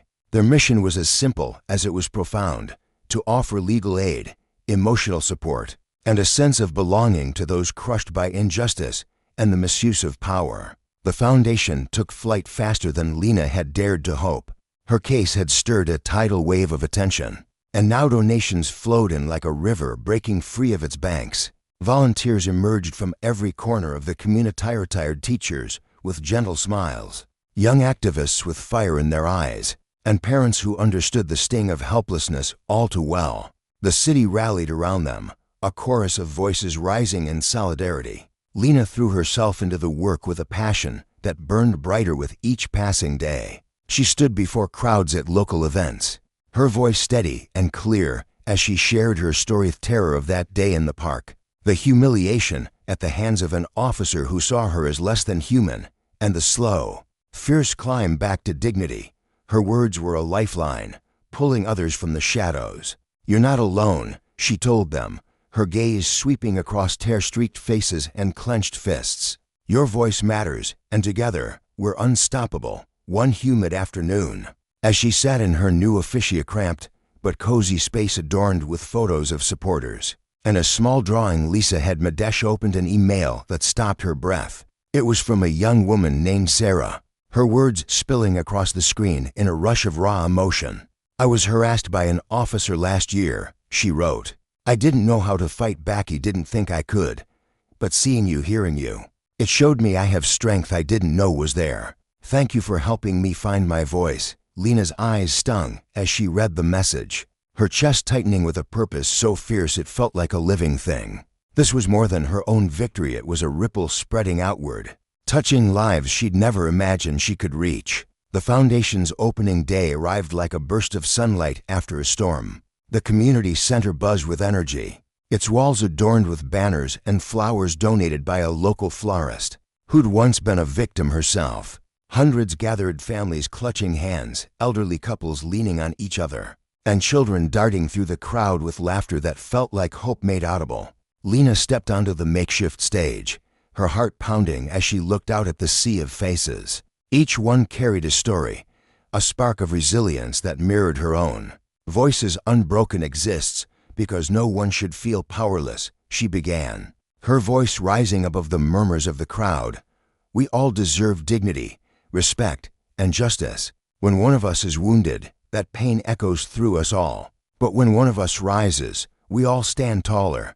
The applause that followed was deafening, a roar of unity that shook the air and sent shivers down her spine. In that moment, Lena felt the weight of their collective strength, a bond forged in the fires of struggle and tempered by the courage to fight back. As the event wound down, Lisa bounded through the crowd, her sneakers scuffing the floor as she threw her arms around Lena's waist. "Mom, you did it," she exclaimed, her eyes alight with pride so pure it nearly broke Lena's heart. "You really did it." Lena knelt down, pulling her daughter into a tight embrace, her lips curving into a soft, weary smile. "We did it, Lisa," she murmured, her voice thick with love. "And we're going to keep doing it, together, hand in hand." They stepped outside into the fading daylight, the city sprawling before them like a canvas of possibility. Lena's gaze lingered on the horizon, her heart swelling with a quiet, unshakable hope.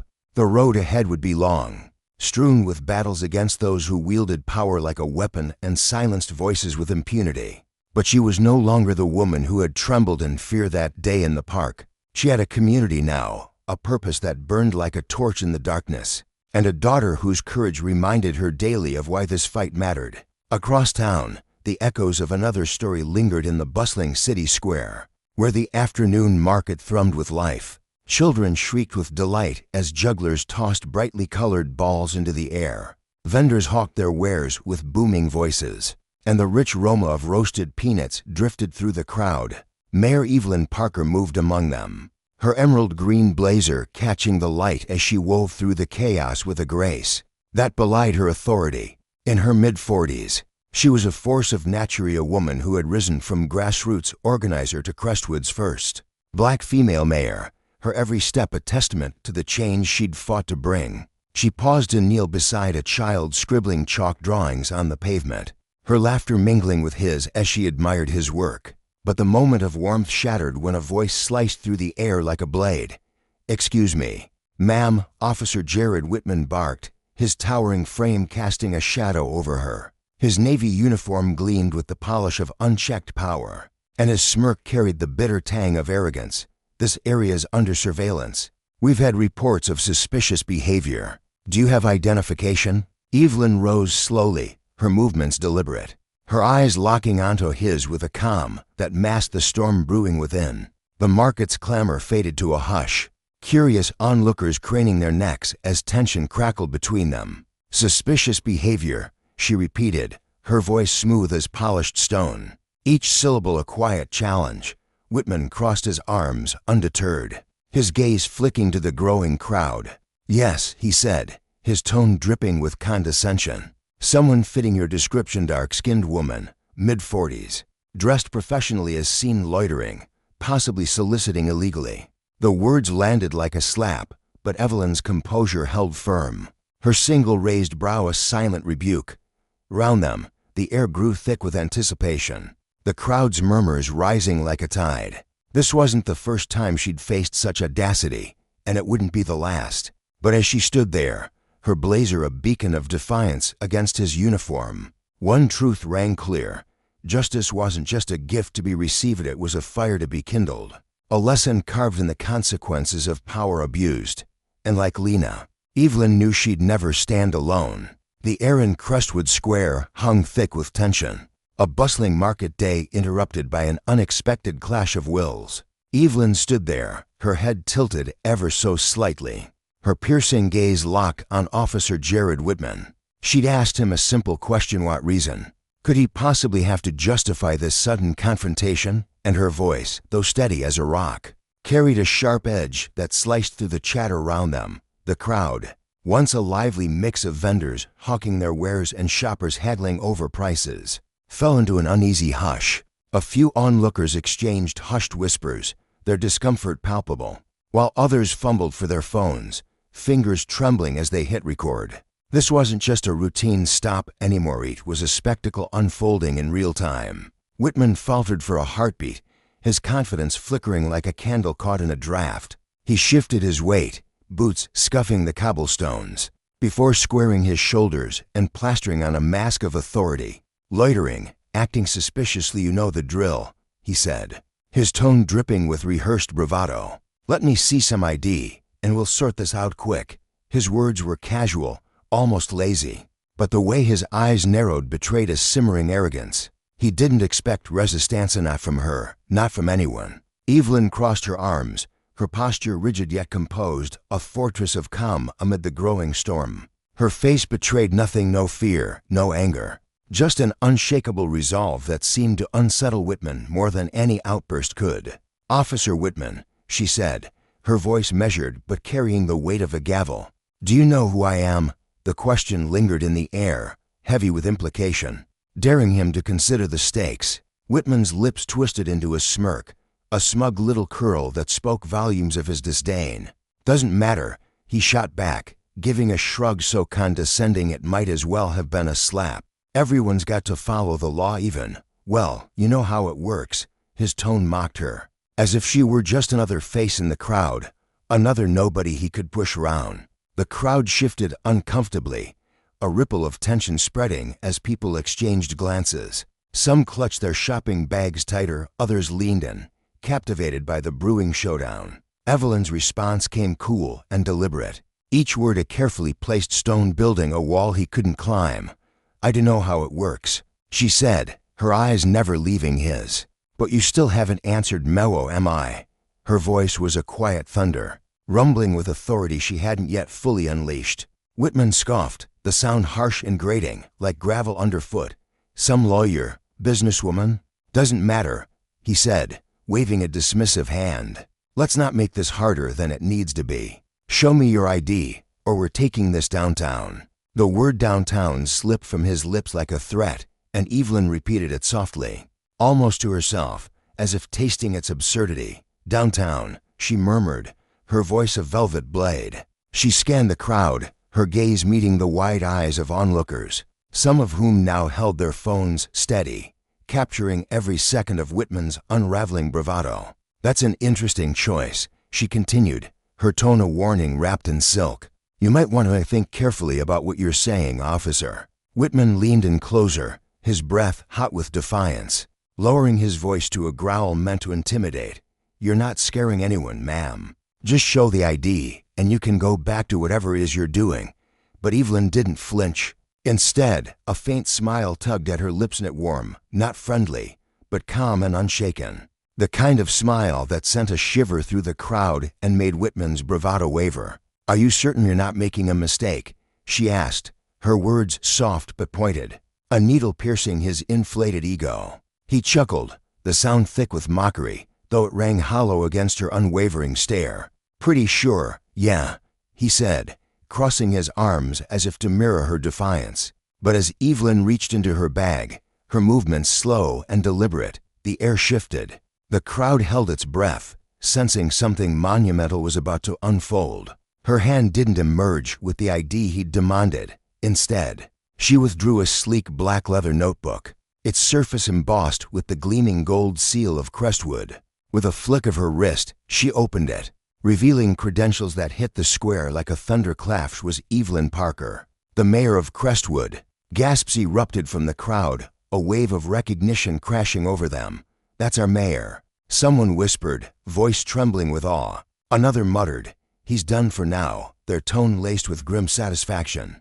Whitman's smirk faltered, his mask of confidence cracking for the first time. He blinked, caught off guard, but his arrogance was a stubborn shield. "Mayor," he said, feigning skepticism as he leaned in to inspect the notebook, his scrutiny dripping with mockery. "Anyone can carry around a fancy book.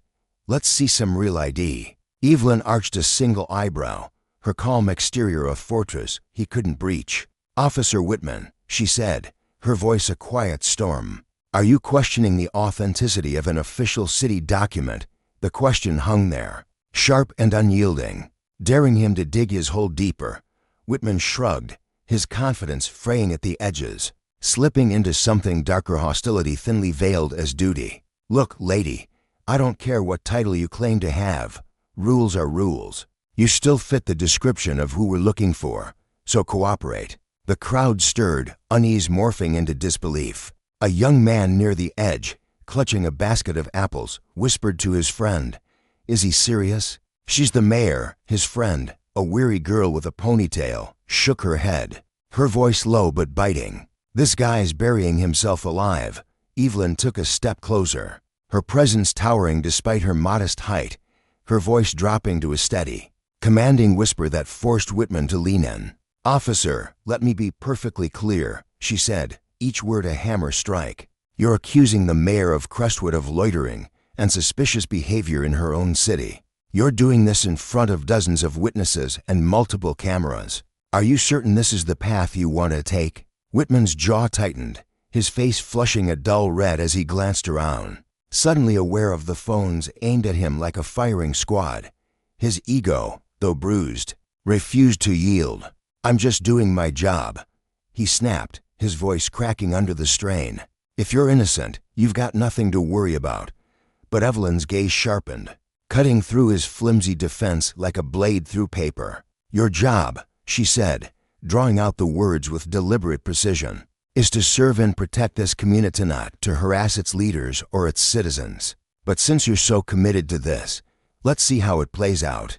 The crowd buzzed louder, a mix of murmurs and stifled laughter rippling through the square. Evelyn reached into her bag again, this time pulling out her phone with the same calm precision she'd shown all along. She dialed a number, her movements unhurried, and when the call connected, her voice rang out with unshakable authority. "Chief Hernandez," she said, loud enough for all to hear. "I'm standing in Crestwood Square with one of your officers, Jared Whitman. He's detaining me under the pretense of suspicious behavior. Would you care to explain?" Whitman's eyes widened, a flicker of panic breaking through his crumbling facade. He hadn't anticipated this at her pulling rank, not her calling his boss. The market's energy shifted entirely, unease giving way to a crackling anticipation. The crowd leaned in, phones still rolling, eager to see the officer's bravado collapse. Whitman's posture stiffened, his hands clenching at his sides as the reality of his misstep began to sink in. Evelyn, meanwhile, stood like a pillar of granite, phone pressed to her ear, her gaze never wavering from his. "Mayor Parker," came Chief Hernandez's voice, crisp and authoritative through the speaker. "What seems to be the problem?" Evelyn's lips curved into a razor-sharp smile, her tone composed yet lethal. "Chief, I'm here at Crestwood Square, engaging with constituents, and one of your officers has decided I fit the description of a suspicious individual. He's insisting I provide ID, despite my clear identification as the mayor." A pause followed, the crowd straining to hear every word. Then Hernandez's voice returned, heavy with urgency. "I'm sorry, Mayor, which officer?" "Officer Jared Whitman," Evelyn replied, her smile tightening as she watched the color drain from Whitman's face. His name echoed through the square, a death knell to his bravado. A ripple of murmurs swept the crowd. Simeon whispered, "Oh, he's toast now," while another stifled a laugh. "Put him on the phone," Hernandez ordered, his tone brooking no argument. Evelyn extended the phone to Whitman, her expression neutral, but her eyes commanding obedience. "The chief would like to speak with you." Whitman hesitated, his gaze darting from the phone to the sea of onlookers, their devices capturing his every flinch. Reluctantly, he took it, his voice a shadow of its former swagger. Officer Whitman speaking," he said, the words stumbling out awkwardly. The crowd couldn't hear Hernandez's end, but Whitman's face told the story, paling with each passing second, his usual arrogance replaced by a nervous stammer. "Yes, sir, no, sir, understood, sir," he muttered, his shoulders slumping as the call wore on. When he handed the phone back, he looked like a man who'd just tasted defeat, sour and bitter. "The chief apologizes for any misunderstanding, ma'am," he said stiffly, the words forced through clenched teeth. "You're free to continue about your day." Evelyn didn't move, her eyes narrowing as she repeated his words with a cutting edge. "A misunderstanding," her voice was calm, but it carried a weight that pinned Whitman in place. He opened his mouth to respond, but she silenced him with a raised hand, her authority absolute. Turning back to the phone, she spoke again. "Chief, thank you for clarifying the situation. I'd like to discuss Officer Whitman's conduct further when I return to City Hall." Hernandez's reply was swift. "Absolutely, Mayor. I'll be awaiting your call." She ended the call and slipped the phone back into her bag, the crowd erupting into a chorus of murmursome laughing, others shaking their heads in disbelief. Whitman looked as though he wanted to vanish, his bravado shattered, but Evelyn wasn't done. "Officer Whitman," she said, her voice rising with the strength of someone who'd faced countless battles and emerged victorious. "I trust you'll reflect on this incident and consider what it means. to serve the public with integrity and respect, because next time, there won't be an audience to remind you of your responsibility. The crowd broke into applause, a few cheers ringing out as Whitman muttered something incoherent and slunk away, his tail between his legs. But Evelyn wasn't content to let the moment end with his retreat. She turned to the crowd, her voice cutting through the noise with clarity and purpose. "This isn't just about one moment or one person," she declared, her eyes sweeping over the faces before her, some awestruck, some furious, all captivated. "This is about ensuring everyone in Crestwood feels safe, valued, and respected, no matter who they are or what they look like." The applause faded, but the energy in the square remained electric. Evelyn stood tall, her presence a beacon amid the chaos. She saw the admiration in the eyes of an elderly vendor clutching a crate of oranges, the anger in a teenage boy gripping his skateboard, and the quiet determination in a mother holding her child's hand. This was her chance to transform a petty abuse of power into a lesson for all.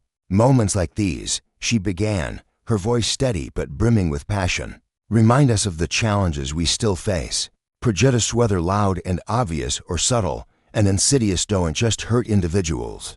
It tears at the trust between our community and those sworn to protect it. That trust must be earned, day after day." Her words struck a chord, murmurs of agreement rippling through the crowd, heads nodding in unison. "And let me be clear," she continued, her tone sharpening, "this isn't about vilifying one officer. It's about holding ourselves accountable as a city to be better, to demand better." Whitman had retreated to the edge of the square, trying to blend into the shadows. But Evelyn's gaze found him. "Unrelenting accountability," she said, her voice a blade honed by conviction, "starts with recognizing when we've fallen short. Officer Whitman's actions today were unacceptable, not just toward me, but toward every person in Crestwood who deserves a police force they can rely on." The crowd erupted again, cheers swelling as some chanted her name, "Mayor Parker, Mayor Parker." Whitman's face burned red, his discomfort palpable under the weight of their stares. A young woman near the front, her hands trembling slightly, raised a tentative hand. Evelyn nodded, inviting her to speak. "Mayor Parker," the woman said, her voice quavering but resolute, "what happens now? How do we make sure this doesn't keep happening?" Her question hung in the air, raw and honest, a plea from someone who'd likely felt the sting of injustice before. Evelyn softened, her eyes meeting a woman's with a warmth that contrasted her earlier steel. "What happens now," she said, her voice steady but kind, "is that we learn, we grow. We hold those in power to a higher standard, not out of vengeance, but out of love for what this city can be. Justice isn't just punishment. It's the promise that no one gets to abuse their authority without consequence. And that's a promise I'll keep fighting for." The crowd roared its approval, the sound echoing off the market stalls, a testament to the lesson unfolding before them. Whitman's retreat was complete, his figure a shrinking shadow against the vibrant tapestry of Crestwood Square. But for Evelyn, this wasn't a victory to savor, it was a call to action, a reminder that power unchecked breeds chaos, and justice, hard won, is the foundation of trust. The air buzzed with tension as the young man's voice quivered, betraying a flicker of fear beneath his resolve. "What happens now?" he asked, his words trembling like leaves caught in a gust. "How do we make sure this doesn't just keep going on?" His eyes darted across the gathered crowd, searching for an anchor in the sea of faces. Beside him, Evelyn stood tall, her presence a steadying force amid the storm of emotions swirling around them. A warm smile spread across her face, softening the sharp edges of her gaze as she turned to him. "That's a brilliant question," she said, her tone rich with encouragement, like a teacher praising a student who'd stumbled onto something profound. "It all begins with openness, laying everything bare for everyone to see. I'm going to push for a full, public examination of how the Crestwood Police Department test their training, their habits, their choices. It's long past time we made sure every single officer knows what it truly means to protect and serve this community, not just in words, but in every action they take." Her words ignited the crowd. Cheers erupted, a wave of sound crashing through the square, fueled by her unwavering determination. Evelyn let them revel in it, her eyes glinting with quiet pride as the voices rose higher. a chorus of hope and fury intertwined. She waited, patient as a conductor before a symphony, then raised her hands to continue. "And I'm not doing this alone," she declared, her gesture sweeping outward to encompass the dozens of people pressed close around her. "I'm inviting every one of you to join me in this. Your voices are not just noise, they're the heartbeat of change.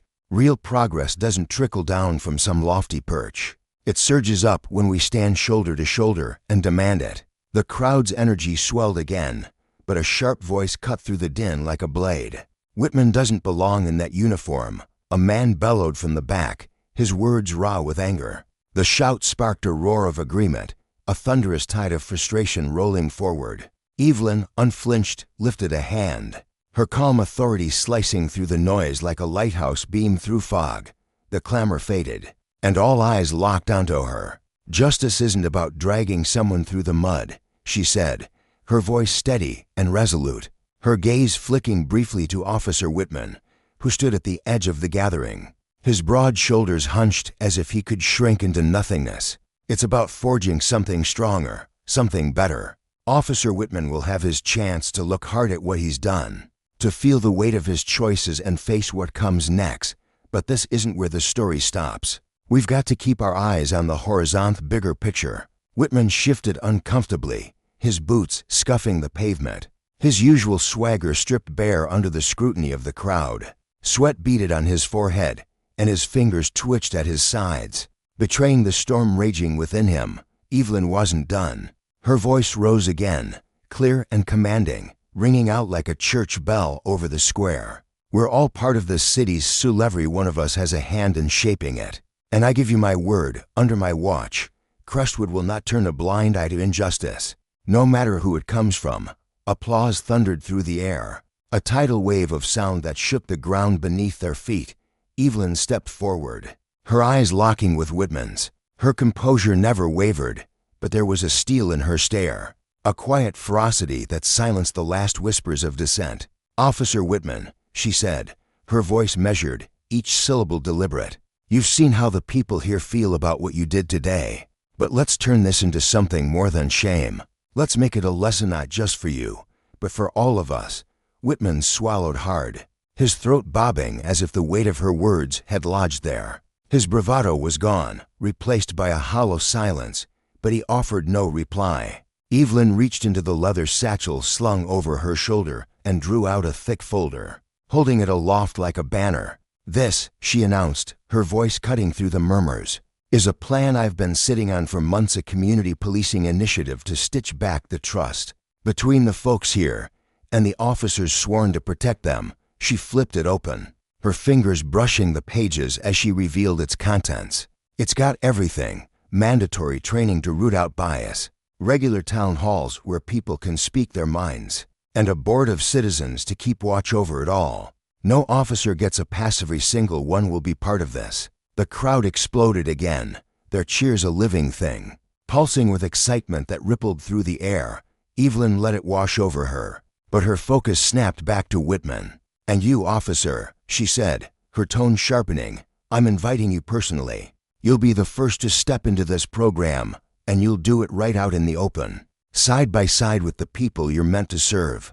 It's time you felt the real impact of what you've done." The cheers grew louder, punctuated by bursts of incredulous laughter at her boldness. Whitman's face flushed a deep crimson, the color creeping up his neck like a tide. "With all due respect, Mayor," he stammered, his voice cracking under the strain, "I don't think." Evelyn's hand shot up, cutting him off mid-sentence. "This isn't up for debate," she said, her tone unyielding as stone. "This is your shot to be part of the fix. You can step up willingly, or you can explain to Chief Hernandez and every soul in Crestwood you'd rather not. The choice is yours." Silence fell, heavy and expectant, every eye trained on Whitman. He glanced around, trapped in the spotlight of rolling cameras and unblinking stares. His lips pressed into a tight line, and after a long, agonizing moment, he gave a curt nod. "Fine," he muttered, the word barely audible over the hum of the crowd. Evelyn nodded back, a flicker of satisfaction crossing her face. "Good," she said, "because this isn't just about one mistake. It's about planting the seeds for something lasting." She turned back to the crowd, her voice swelling with conviction. Today, we've seen accountability take root, but this is only the first step. I need y'all of you to hold me, the police, every leader here, to the fire. Change doesn't come cheap or easy, but together, we can make Crestwood a place where no one feels afraid, where every voice is heard, every life respected. The square erupted again, the energy crackling like lightning. Evelyn drew a deep breath, letting the moment sink in, then added, "And Officer Whitman, I'll see you at that first forum. Come ready to listen, ready to learn." Whitman jerked his head in a stiff nod, his eyes fixed on the ground, while the crowd's cheers surged even higher. Evelyn's calm smile returned as she lifted a hand to the people, their fervor washing over her like a tide. The cameras kept rolling, capturing every second as Whitman lingered awkwardly at the crowd's edge, his once cocky demeanor reduced to a shadow. But Evelyn pressed forward, stepping closer to the throng, her voice steady and strong. This moment, she began, is a wake-up call, not just for Crestwood, but for anywhere people feel the sting of unfairness. It's not about one officer, one clash. One day it's about a system that's let this kind of thing fester too long. The crowd hushed, leaning in, hanging on her every word. We've built ways of doing things that let some folks think they're above the rest, while others get left feeling like ghosts in their own homes. That's not the city I want to lead, and I know it's not the one you want to call yours. She pivoted slightly, her gaze settling on Whitman again with malice, but with a clarity that pinned him in place. "Officer Whitman, today you made a call. You sized me up, leaned on your assumptions instead of asking who I was or what I was doing here. That's not just sloppy, it's a risk, a crack in the foundation. But I'm not here to break you down for the sake of it. I believe in owning up, in facing consequences that teach us something."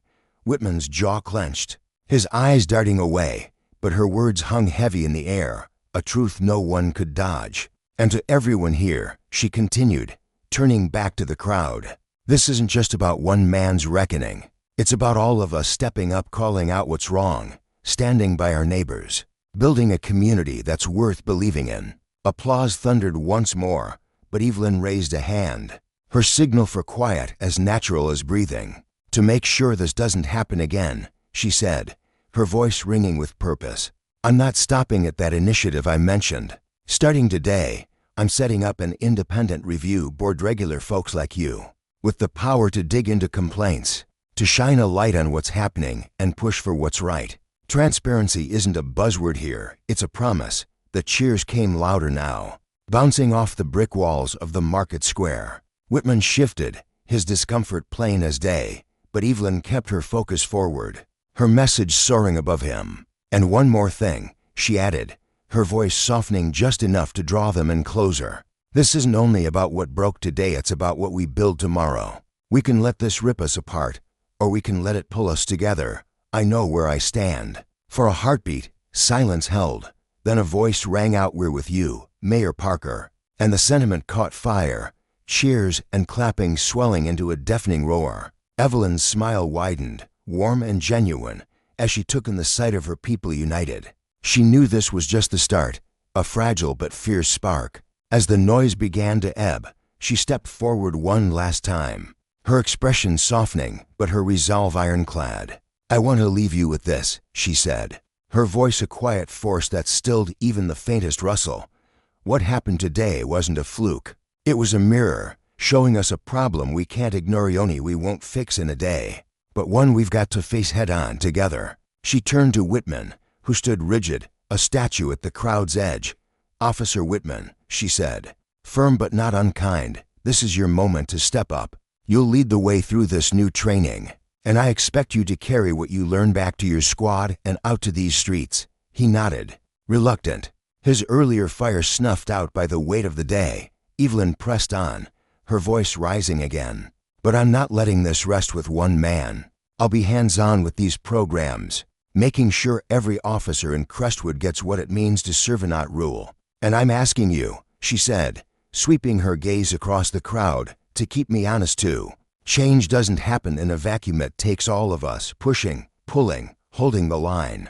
The crowd roared its approval, but Evelyn signaled for quiet one last time. "And here's the kicker," she said, her voice dropping low. commanding every ear. This isn't just Crestwood's fight. It's a signal to every town, every badge, every beating heart that prejudice and unfairness don't get a foothold. Not in our streets, not in our rules, and damn sure not in our souls. The square erupted, voices echoing far beyond its borders, phones still recording as Evelyn's words took wing. She stepped back, her calm smile steady, knowing this moment raw, real, and unfinished shed would ripple far beyond the small town she called home. On a balmy evening in late March, the streets of downtown Arlington hummed with vitality, a symphony of clinking coffee cups, murmured conversations, and the occasional honk of a passing car weaving through the urban sprawl. The sun dipped low, painting the sky with hues of amber and rose, casting long shadows that danced across the pavement. Amid this lively chaos strolled Marcus Reed, a decorated Navy SEAL on leave. His broad shoulders relaxed for the first time in months. Dressed in a snug gray t-shirt that hugged his muscular frame, well-worn jeans, and scuffed sneakers, he blended into the crowd effortlessly. A leather messenger bag swung lightly at his side, its straps creaking faintly with each step. His destination was a quaint little bookstore nestled between a bakery and a vintage clothing shop, a sanctuary where he planned to pick up a novel he'd been itching to dive into, a rare moment of peace after years of relentless duty. As Marcus ambled across a busy intersection, the sharp squeal of tires grinding against asphalt pierced the air. A police cruiser rolled to a stop just feet away, its lights flickering briefly before settling into an ominous stillness. From the driver's side emerged Officer Daniels, a weary man with piercing blue eyes that glinted like shards of ice under the fading daylight. His movements were slow, deliberate, as if he relished the weight of his authority. He adjusted his belt, the clink of metal echoing faintly, and fixed his gaze on Marcus with the intensity of a predator sizing up its next meal. "Hey, you," Daniels barked, his voice slicing through the hum of the street like a jagged blade. Marcus froze mid-step, his body tensing instinctively, though his face remained a mask of calm. He turned his head slowly, meeting the officer's stare with dark, unreadable eyes. "You're in a bit of a hurry, aren't you?" Daniels sneered, his tone thick with suspicion that felt unearned, almost rehearsed. He took a step closer, boots scuffing the pavement, his arms folding across his chest as if to assert dominance. "Mind telling me where you're headed?" The question lingered, sharp and accusatory, hanging in the air like a storm cloud ready to burst. Around them, the rhythm of the street faltered. Pedestrians slowed their pace, heads turning subtly. Sensing the brewing tension, a young woman clutching a latte paused near a lamppost, her brow furrowing, while an older man in a faded baseball cap muttered something to his companion, their eyes darting toward the scene. Marcus tilted his head slightly, his expression as steady as a still lake. "Just heading to the bookstore," he replied, his voice smooth and even, betraying no hint of the irritation flickering deep within him. He could feel the weight of the stairs pressing in, the unspoken judgments simmering beneath the surface, but he refused to let it shake him. Daniels smirked, a crooked twist of his lips that didn't reach his eyes. "Bookstore, huh? That bag of yours, what's in it? You carrying anything I should know about?" The implication was blatant, a thinly veiled accusation that prickled Marcus's skin like a sudden gust of cold wind. Inside, a spark of defiance flared, but he tamped it down, letting a quiet confidence settle over him instead. "You want to check?" Marcus asked, his tone steady, almost daring. He shifted his weight, his posture relaxed yet radiating a subtle strength that seemed to catch Daniels off guard. The officer straightened, his hand twitching near his utility belt, clearly unprepared for the calm challenge in Marcus's voice. "I'll be the one asking questions," Daniels snapped, his words clipped and brittle. A beat of silence stretched between them, heavy and taut. As the crowd thickened around them like a gathering storm, phones slipped from pockets, screens glowing as they captured the unfolding drama. A teenage girl with a backpack whispered to her friend, her voice barely audible, "This is messed up." An older woman nearby nodded, her lips pursed in silent agreement. Daniels squared his shoulders, his boots clinking faintly as he stepped closer.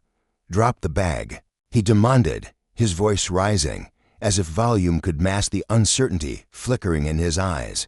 Marcus held his gaze for a long moment, then complied with deliberate slowness, sliding the bag from his shoulder and holding it out. But there was no surrender in the gesture. It was a calculated move, a quiet assertion of control.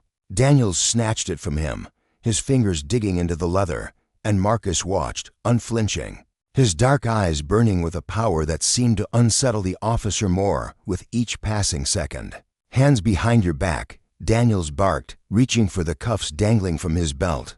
Marcus raised an eyebrow, a faint ripple of amusement crossing his face. "Am I under arrest?" he asked, his voice as steady as ever, cutting through the officer's bluster like a knife.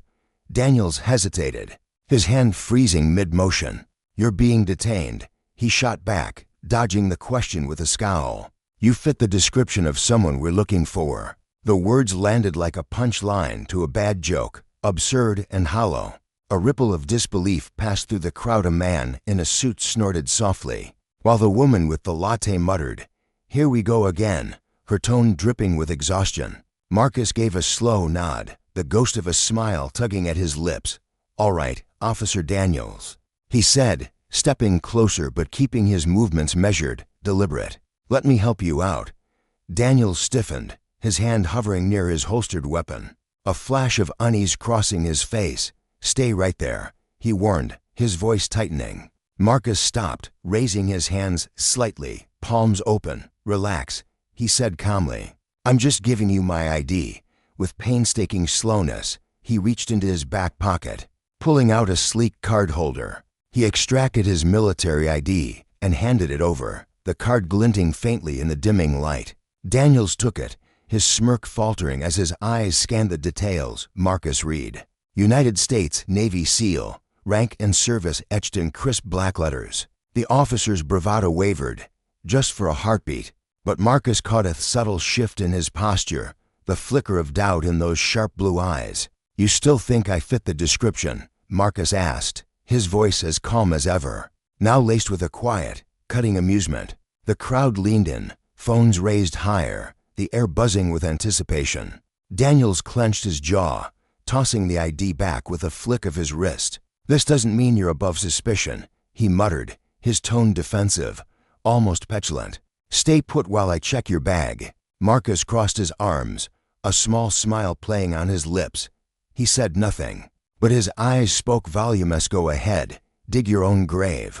Daniels unzipped the bag with a rough tug, crouching slightly as he rifled through its contents. The crowd pressed closer, their curiosity a palpable force. Inside, the bag was a study in order, a neatly folded book, a stainless steel water bottle gleaming under the streetlights, and a sleek black laptop, all arranged with military precision. Daniels hesitated, his fingers brushing the book before pulling it out. "What's this?" he demanded, holding it up as if it were evidence of a crime. The Titulatorship Under Pressure, SEAL's Guide to Resilience, and Excellence stared back at him, bold and unapologetic. Marcus's expression didn't waver. "That's a book I wrote," he said evenly, a trace of amusement coloring his words. Daniels blinked, thrown off balance. "You wrote this?" he repeated, disbelief dripping from his voice. "That's what I said," Marcus replied, tilting his head slightly.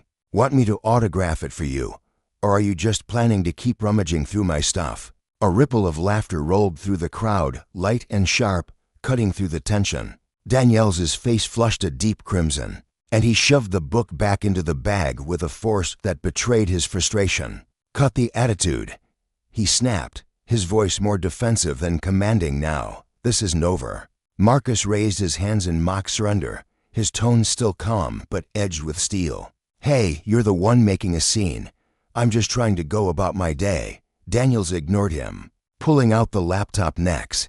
He turned it over in his hands, inspecting it as if it might reveal some hidden secret. Finding nothing, he set it aside and reached for the final item, a small, leather-bound journal. Flipping it open, he scanned the pages, his eyes narrowing at the neat, precise handwriting. The words were Marcus's reflections from deployments overseas, thoughts forged in the crucible of war. One entry caught Daniels's attention. "You don't fight for recognition, you fight because it's the right thing to do. Leadership isn't about power, it's about service." For a fleeting moment, Daniels froze, the words striking a chord he couldn't or wouldn't acknowledge. The crowd grew restless, their murmurs swelling into a low hum. "Anything illegal in there, officer?" Marcus asked, his tone polite, but laced with a challenge that hung heavy in the air. Daniels slammed the journal shut, shoving it back into the bag with a scowl. "You're free to go," he barked, stepping back as if retreating from a battle he hadn't meant to start. But Marcus didn't move. Instead, he crossed his arms, his voice dropping to a low, commanding rumble. "Not so fast. You stopped me, accused me of fitting some vague description, rifled through my personal belongings in front of all these people. I think we're owed an explanation." The crowd erupted, voices rising in a chorus of agreement. "Yeah, what's the reason? You can't just walk away from this." Phones waved like flags, capturing every second. Daniels' face tightened, his authority crumbling under the weight of their scrutiny. Meanwhile, across town, Evelyn Crestwood stood before a roaring crowd in Crestwood Square, her voice ringing out with unshakable conviction. "I believe in this city," she declared, her eyes locking with those nearest her mothers. "Hopeful students, weathered workers, I believe in all of you. Together we'll make Crestwood a beacon for the nation, a place where trust, respect, and justice aren't just dreams, they are the foundation we stand on." The cheers swelled, a tidal wave of sound that lifted her spirits as she turned to walk away. Her head high, her steps deliberate. She'd spoken with dignity, intelligence, and a strength that left no room for doubt. Behind her, Officer Whitman lingered, a diminished figure, his once arrogant swagger reduced to a hollow shell. He'd abused his power, and now the consequences loomed, lethal repercussions from a system forced to reckon with its flaws, and a deeper, more personal reckoning from a community that had finally found its voice. Evelyn's heart swelled with the certainty that this was more than her triumphant, was a victory for every soul who'd faced injustice and refused to bow. Justice, she knew, wasn't just a word, it was a force, relentless and unyielding, and its lessons would echo far beyond this warm Arlington night. The air crackled with tension as dozens of phone cameras zeroed in on Officer Daniels, their tiny lenses glinting like the eyes of a restless crowd. He stood there, shifting his weight from one foot to the other, his uniform suddenly feeling too tight, too heavy. The bravado that had fueled him earlier, the swagger in his step, the sharp edge in his voice had melted away, leaving behind a man who looked smaller than his badge suggested. His eyes darted nervously across the sea of faces, each one watching, waiting, judging. The weight of their scrutiny pressed down on him, a suffocating force that made his chest tighten and his palms sweat. He could feel the beads of perspiration forming along his hairline, threatening to betray the calm he so desperately wanted to project. Across from him, Marcus stood like a pillar of unshakable resolve, tall and broad-shouldered. He exuded a quiet strength that seemed to fill the space around him. His face was a mask of composure, steady, jaw set, not a flicker of doubt in his posture. The late afternoon sun cast long shadows across the cracked pavement, and a faint breeze rustled the leaves of the nearby trees. But Marcus remained untouched by the chaos swirling around him. His presence alone was enough to make Daniels squirm, a silent reminder that this wasn't going to be swept under the rug. The officer's earlier confidence, so bold and unshaken when he'd first approached Marcus, had evaporated into the humid air, replaced by a gnawing unease that clawed at his gut. He glanced at the crowd again, their phones held high like torches in the fading light, and the reality hit him hard. He wasn't the one in control anymore. The silence between the two men stretched out, thick and heavy, like a taut wire ready to snap. Marcus broke it first, his voice cutting through the murmurs of the onlookers with effortless clarity. "You're not going to answer?" he asked, his tone calm but laced with an undeniable challenge. The words hung in the air, sharp and deliberate, daring Daniels to respond. The officer's lips parted, but nothing came out. His mind raced, scrambling for an excuse, a justification to claw back the authority he could feel slipping through his fingers.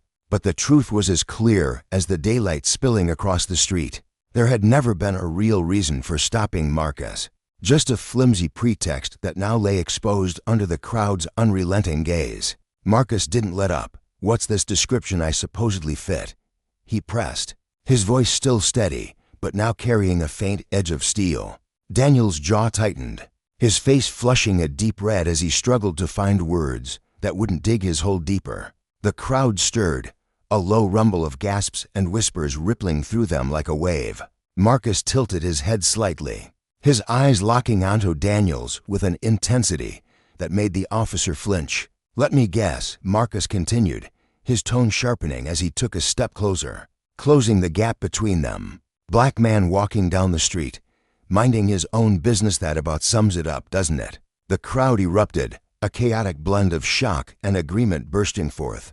A woman near the front clutched her phone tighter, her brows furrowed in indignation, while a man a few steps back shook his head, muttering under his breath.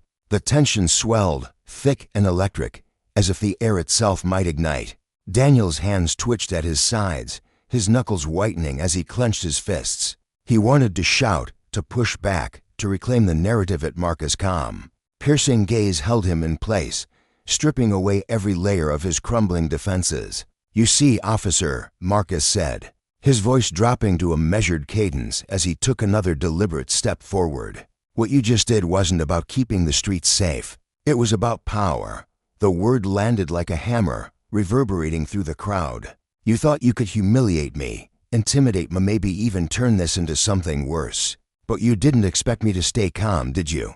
Daniel's face burned hotter, the flush creeping up his neck as he stood there, mute and exposed. Marcus' words weren't loud, but they carried a weight that silenced the murmurs around them, drawing every ear to his next move. "You didn't expect me to be a Navy SEAL," Marcus went on, his voice steady but cutting deeper with every syllable. "You didn't expect me to have the discipline to keep my head, or the experience to see right through your little game." The crowd leaned in, hanging on his every word. A young man in a faded hoodie nodded vigorously, his eyes wide with admiration, while an older woman nearby clapped softly, her weathered hands trembling with emotion. Marcus turned slightly, his gaze sweeping over the growing throng. "This isn't just about me," he said, his voice rising with a quiet, commanding authority. "This is about all the times this happens to people who don't have a camera watching, who don't have the training or the platform to fight back. This isn't just a site's harassment, and it's got to stop." The applause came swift and loud, a roar of voices rising in solidarity. Daniels flinched, his shoulders hunching as the sound washed over him. He opened his mouth to speak, desperation flickering in his eyes. "I was just doing my job," he stammered, his voice cracking under the strain. The words sounded hollow, a weak shield against the tide turning against him. Marcus turned back to him, his expression softening into something almost like pity but not quite. "If this is how you define your job," he said simply, "maybe you're not cut out for it." The statement landed like a slap, sharp and final, and the crowd roared louder, their cheers laced with calls of "hold him accountable" and "file a complaint." Daniel's world was unraveling. He could feel it in the way his hands shook, in the way his breath hitched as he scanned the faces around him. His authority, once so solid, was crumbling beneath the weight of their judgment. Marcus reached into his pocket and pulled out his phone, holding it up with a deliberate slowness that made Daniel's stomach drop. "Here's the deal, officer," Marcus said, his voice slicing through the chaos like a blade. "You're going to stand here, in front of all these people, and explain why you stopped me." Or he let the word hang, heavy and unspoken, as he tapped the screen. Daniel's eyes widened in horror as the realization dawned. Marcus had been recording everything. "You don't owe me an apology," Marcus added, his tone unwavering as the crowd hushed, waiting. "You owe every single person here an explanation for why you thought you could abuse your power. So go ahead, talk." The silence that followed was deafening, a void that swallowed Daniel's whole. His face paled, his earlier arrogance drained away, leaving behind a man who looked lost, cornered, and utterly defeated. He shifted on his feet, his boots scuffing the pavement as sweat trickled down his temple. The crowd watched, their phones still raised, capturing every twitch, every flicker of panic in his eyes. Daniels faltered, his voice barely audible as he glanced between Marcus and the wall of onlookers. "I was acting on suspicion, just doing my duty, trying to ensure public safety." The excuse landed like a stone in water, sending ripples of groans and disbelief through the crowd. A man near the front, his face etched with frustration, muttered, "Same old story," while a woman's voice rang out, sharp and clear, "What suspicion? Say it plainly." Marcus didn't flinch, but his presence seemed to grow, towering over Daniels as he took another step closer. "Suspicion," he repeated, his voice a blade slicing through the noise. "Let me make this clear, officer. Suspicion isn't a license to harass. It's not an excuse to stop someone without cause. And it's damn sure not justification for targeting someone because of the color of their skin." Daniels opened his mouth to protest, but Marcus raised a hand, silencing him with a gesture so calm it bordered on regal. The crowd cheered softly, feeding off his quiet power.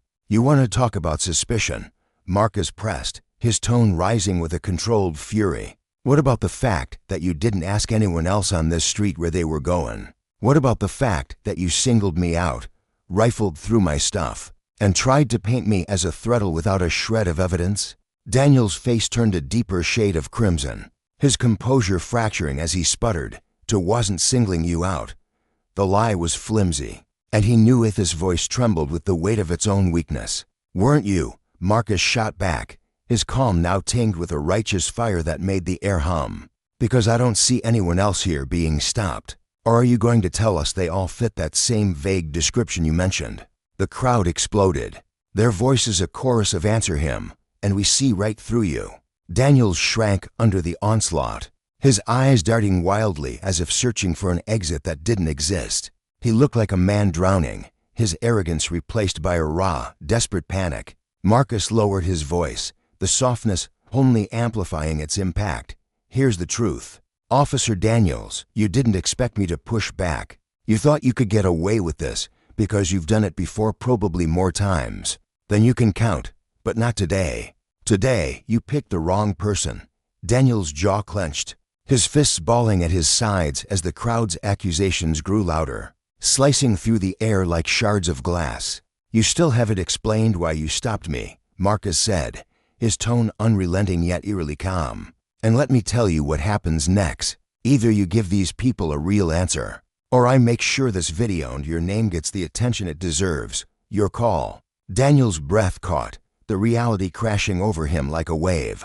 He looked around, his eyes wide with fear as the crowd began chanting, "Accountability! Accountability!" Their phones stayed trained on him, capturing every moment of his unraveling, every twitch of his lips, every bead of sweat rolling down his cheek. Marcus stood silent, his steady gaze a spotlight pinning Daniels in place.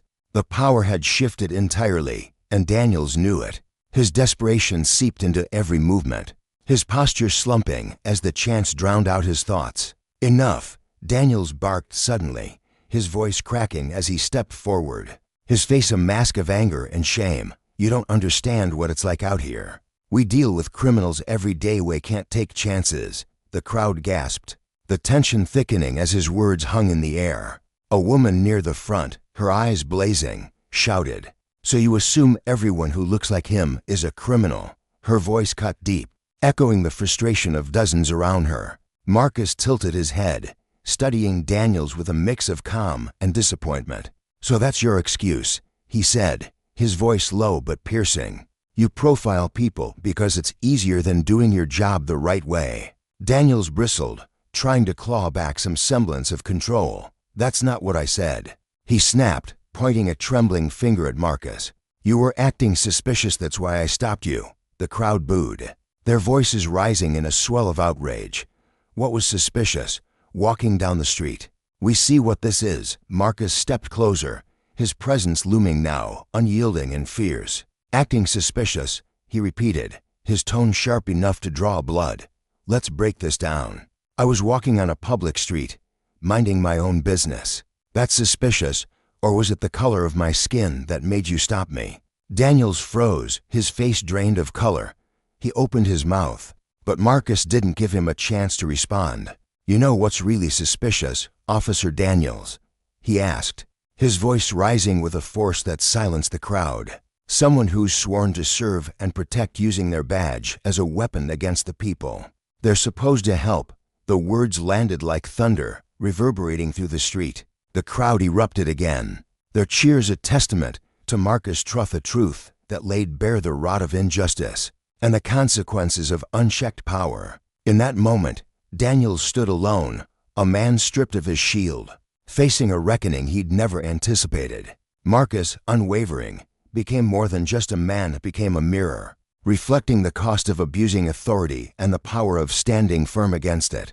The lesson was clear. Justice wasn't a badge or a title, it was a choice. And Daniels had chosen poorly. The air buzzed with tension as the crowd's voices swelled, a roaring tide of fury and unity crashing over the scene. Their shouts reverberated through the streets, a chorus of outrage aimed squarely at Officer Daniels, whose once confident posture now faltered. His wide eyes darted frantically across the sea of faces, each one reflecting a growing disdain that he could no longer ignore. Sweat beaded on his forehead, glistening under the harsh midday sun, as the realization sank in. The power he'd clung to so tightly had slipped through his fingers like sand. The people surrounding him weren't just onlookers anymore, they were witnesses, judges, and executioners of his crumbling authority, their collective energy shifting the very ground beneath his feet. Daniel's chest tightened as he scanned the crowd, his heart pounding with a mix of dread and disbelief. For years, he'd wielded his badge like a scepter, unquestioned and untouchable, secure in the belief that no one would dare challenge him. But now, standing in the eye of this storm, he felt the weight of his choices pressing down on him, suffocating him. His mind raced, searching for an escape, a way to claw back the control he'd lost. "Look, I'll apologize, all right," he stammered, his voice cracking like brittle glass under the strain. The words tumbled out awkwardly, tinged with desperation.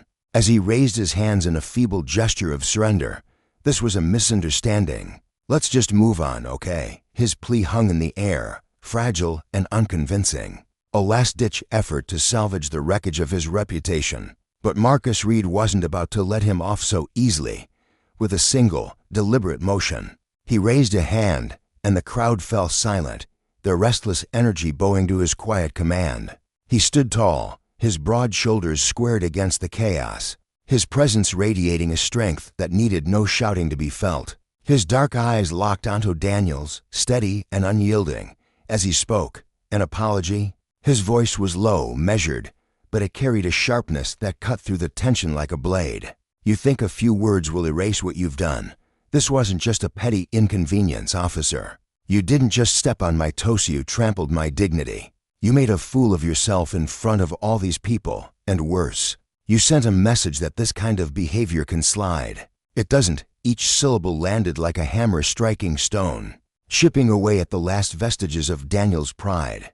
Daniels flinched, his shoulders hunching as if he could shrink away from the truth in Marcus' words. His uniform, once a symbol of authority, now felt like a target painted across his chest. The crowd's eyes bored into him, their murmurs growing into a low rumble of agreement, a sound that made his stomach churn. He'd always thrived on the unspoken fear his badge inspired, the way people averted their gazes or quickened their steps in his presence. But now, that power had evaporated, leaving him exposed and vulnerable under the weight of their collective judgment. His throat tightened as he tried to muster a defense, but the words wouldn't come in. A shallow, ragged breath escaped his lips. Marcus turned away from him, facing the crowd with a calm intensity that drew every eye. The street stretched out behind him, lined with weathered buildings and cracked pavement, a gritty urban stage for this unfolding drama. The faint hum of traffic in the distance mingled with the rustle of leaves, skittering across the ground, but all of it faded beneath the power of his voice. "This isn't just about me," he said, his tone steady but resonant, reaching into the hearts of those gathered. "It's about holding people accountable, especially those who hide behind a title or a badge. This stops when we stop letting it happen." The crowd erupted, their cheers exploding like thunder, shaking the air with a raw, unshakable force. Hands clapped, fists pumped skyward, and voices rose in a wave of support that crashed over Daniels, leaving him stranded in its wake. His face drained of color, paling to a ghostly white as the noise enveloped him. The cheers weren't just applause, they were a verdict, a public sentencing that stripped him bare. He stood frozen, his legs rooted to the spot as if the asphalt itself had claimed him. His mind spun with fragmented thoughts: denial, anger, feral colliding in a chaotic whirl that left him dizzy. Marcus turned back to him, his gaze piercing through the tumult like a lighthouse cutting through fog. "Let me make something crystal clear, Officer Daniels," he began, his voice unwavering, each word deliberate and heavy. "What you did today wasn't a slip-up, it was a choice. You chose to pull me over without a shred of reason. You chose to treat me like a criminal with no evidence to back it up. And now, you're going to live with the consequences of that decision." Daniel's mouth opened, a protest forming on his lips, but it died there, choked off by the sight of Marcus holding up his phone. The screen glowed faintly in the sunlight, displaying a video still rolling, capturing every moment of their encounter in stark, unforgiving detail. "This is going online," Marcus said, his voice carrying a quiet authority that needed no amplification. "And it's not just going to show what you did to me. It's going to show everyone how you wield your power like a weapon, how you pick your targets based on nothing but your own prejudice." The crowd roared again, a tidal surge of approval washing over the scene, their voices blending into a single, unrelenting demand for justice.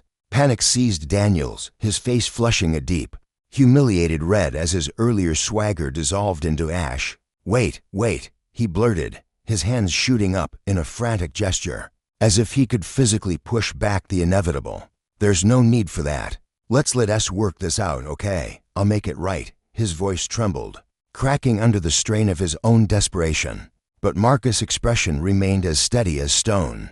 "Make it right," he echoed, his tone laced with disbelief. "You think a weak, half-hearted apology can undo the harm you've caused? This isn't just about me, Daniels. It's about every person you've ever stopped, harassed, or humiliated because of who they are. You've wronged them all, and you don't get to walk away from that with a handshake and a smile." The crowd's cheers swelled again, a deafening chorus of agreement that drowned out Daniel's feeble attempts to speak. Marcus turned to them once more, his voice rising above the noise with a calm, commanding clarity. "This isn't about one rotten cop," he said, gesturing toward Daniels, who shrank further under the spotlight. "It's about a system that lets people like him run wild without answering for it. That ends today. We've got the tools to expose this, to make sure officers like him can't hide behind their badges anymore." Phones shot into the air, their screens glinting as they recorded every word, every gesture, preserving this moment for the world to see. The crowd's energy surged, their shouts growing louder, their resolve hardening into something unbreakable. Daniel's panic deepened, his eyes darting wildly as he realized there was no way out. His hands twitched at his sides, itching to reach for his radio, to call for backup, to do anything that might restore his grip on the situation. But he knew it was futile if damage was done, and the crowd wasn't going anywhere. Marcus stepped closer, his tone softening but losing none of its steel. "You're not above the law, Daniels. That badge doesn't make you untouchable. It's supposed to mean you serve and protect, not bully and intimidate. If you want to keep wearing it, you're going to have to earn that privilege back." Daniels stared at him, his mouth working silently, his arrogance finally shattered into dust. The weight of Marcus' words pressed down on him, leaving him raw and defenseless, a man stripped of his illusions. Before Daniels could muster a reply, Marcus took a step back and addressed the crowd one final time. "This video will speak for itself," he said, holding his phone aloft like a beacon. "And when it does, people will see the truth. They'll see what happens when we stand up and demand accountability." The crowd thundered in response, their voices shaking the street, a unified wave of defiance and hope. Daniels stood motionless, his authority reduced to rubble as Marcus turned and began to walk away. His head held high, his strides steady and purposeful. But Marcus wasn't done. He paused, glancing back at Daniels with a look that carried the weight of a final warning. "You've got a choice now," he said, his voice low but resonant, cutting through the noise like a blade. "You can keep going down this road, or you can turn it around. But if you don't change, know this. People like me won't let you get away with it anymore." The words lingered in the air, heavy and final, a judgment Daniels couldn't escape. His face paled further, his eyes hollow as the crowd's chants for accountability grew louder, their phones still raised, their resolve unshakable. As Marcus walked off, the energy shifted again. the crowd's focus zeroing in on Daniels with renewed intensity. "Post that video." Someone shouted from the back, their voice sharp and insistent. Others picked up the call, their chants of "post it, post it," rising into a rhythmic crescendo that pulsed through the street. Daniels turned toward them, his hands lifting in a weak attempt to quell the storm. "This is a misunderstanding," he said, his voice thin and strained, barely audible over the din. "You're all blowing this way out of proportion." But the crowd wasn't having it. A man stepped forward, his navy blue suit crisp against the chaotic backdrop, his posture exuding a quiet authority. "Out of proportion," he snapped, his tone cutting through the noise like a whip. "You singled that man out for no reason, humiliated yourself in front of everyone here, and now you want us to act like it didn't happen." The man introduced himself as Marcus Wright, a civil rights attorney, his voice steady and clear as he addressed the crowd. "If anyone has footage of what went down today, send it to me. This isn't just about one officer's actions, it's about a system that needs to be held accountable." Daniel's face blanched, his eyes flickering with nervous energy as the crowd murmured in agreement, their phones buzzing with activity. Wright's calm, assertive presence echoed Marcus Reed's earlier stance, amplifying the moment's gravity and fueling the crowd's determination. Across the street, Marcus Reed watched from a distance, leaning against a lamppost with a faint, satisfied smile tugging at his lips. The scene unfolded like a play he'd set in motion, each act building toward a climax he'd known was coming. A small group approached him, their faces alight with admiration. "Thank you for standing up to him," a woman said, her voice quivering with emotion, her hands clasped tightly in front of her. "It's so rare to see someone handle it like that." Marcus nodded, his expression softening. "It's not about me," he replied simply, his voice warm but firm. "It's about making sure this stops happening to anyone else." Back at the center of the storm, Daniel's attempts to pacify the crowd were crumbling spectacularly. People began sharing their own story tales of profiling, harassment, and injustice spilling out like water from a broken dam. Their voices grew louder, angrier, weaving a tapestry of shared pain that tightened the noose around Daniel's neck. The tension didn't fade, it thickened, coalescing into a unified cry for action. A local news reporter burst onto the scene, her microphone thrust forward, her cameraman trailing behind as she waded into the fray. "What's going on here?" she called out, her voice cutting through the clamor. "Can someone explain this?" Marcus Wright stepped up, pointing at Daniels with a steady hand. "What's going on?" he said, his tone unwavering. "Is an officer abusing his power and finally being called out for it? And we've got the evidence to prove it." The reporter's eyes sparked with interest, her pen poised over her notepad. "You have footage?" she asked. "Plenty," Wright replied, gesturing to the crowd. "And it's all going straight to the authorities."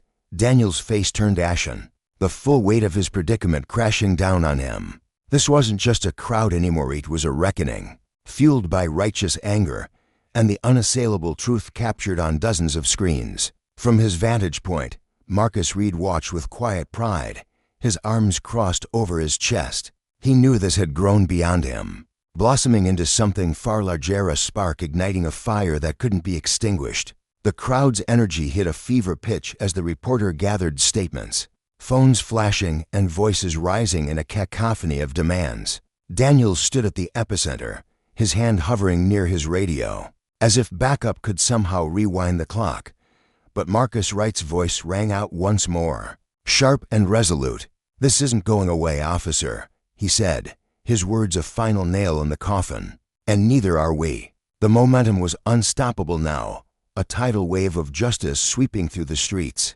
Daniel's earlier bravado had been crushed beneath the weight of public scrutiny, his face a mask of defeat as the crowd's chants grew louder, their call for accountability echoing into the distance. The lesson was clear: power, when abused, carried a price, and those who wielded it unjustly would face the consequences, no matter how high they stood. The air buzzed with tension as the local reporter steadied her camera, her hands trembling slightly not from fear, but from the electric weight of the moment unfolding before her. She zoomed in on Officer Daniels, his uniform crisp yet somehow diminished under the scrutiny of the growing crowd. Her voice sliced through the clamor like a blade, sharp and unyielding.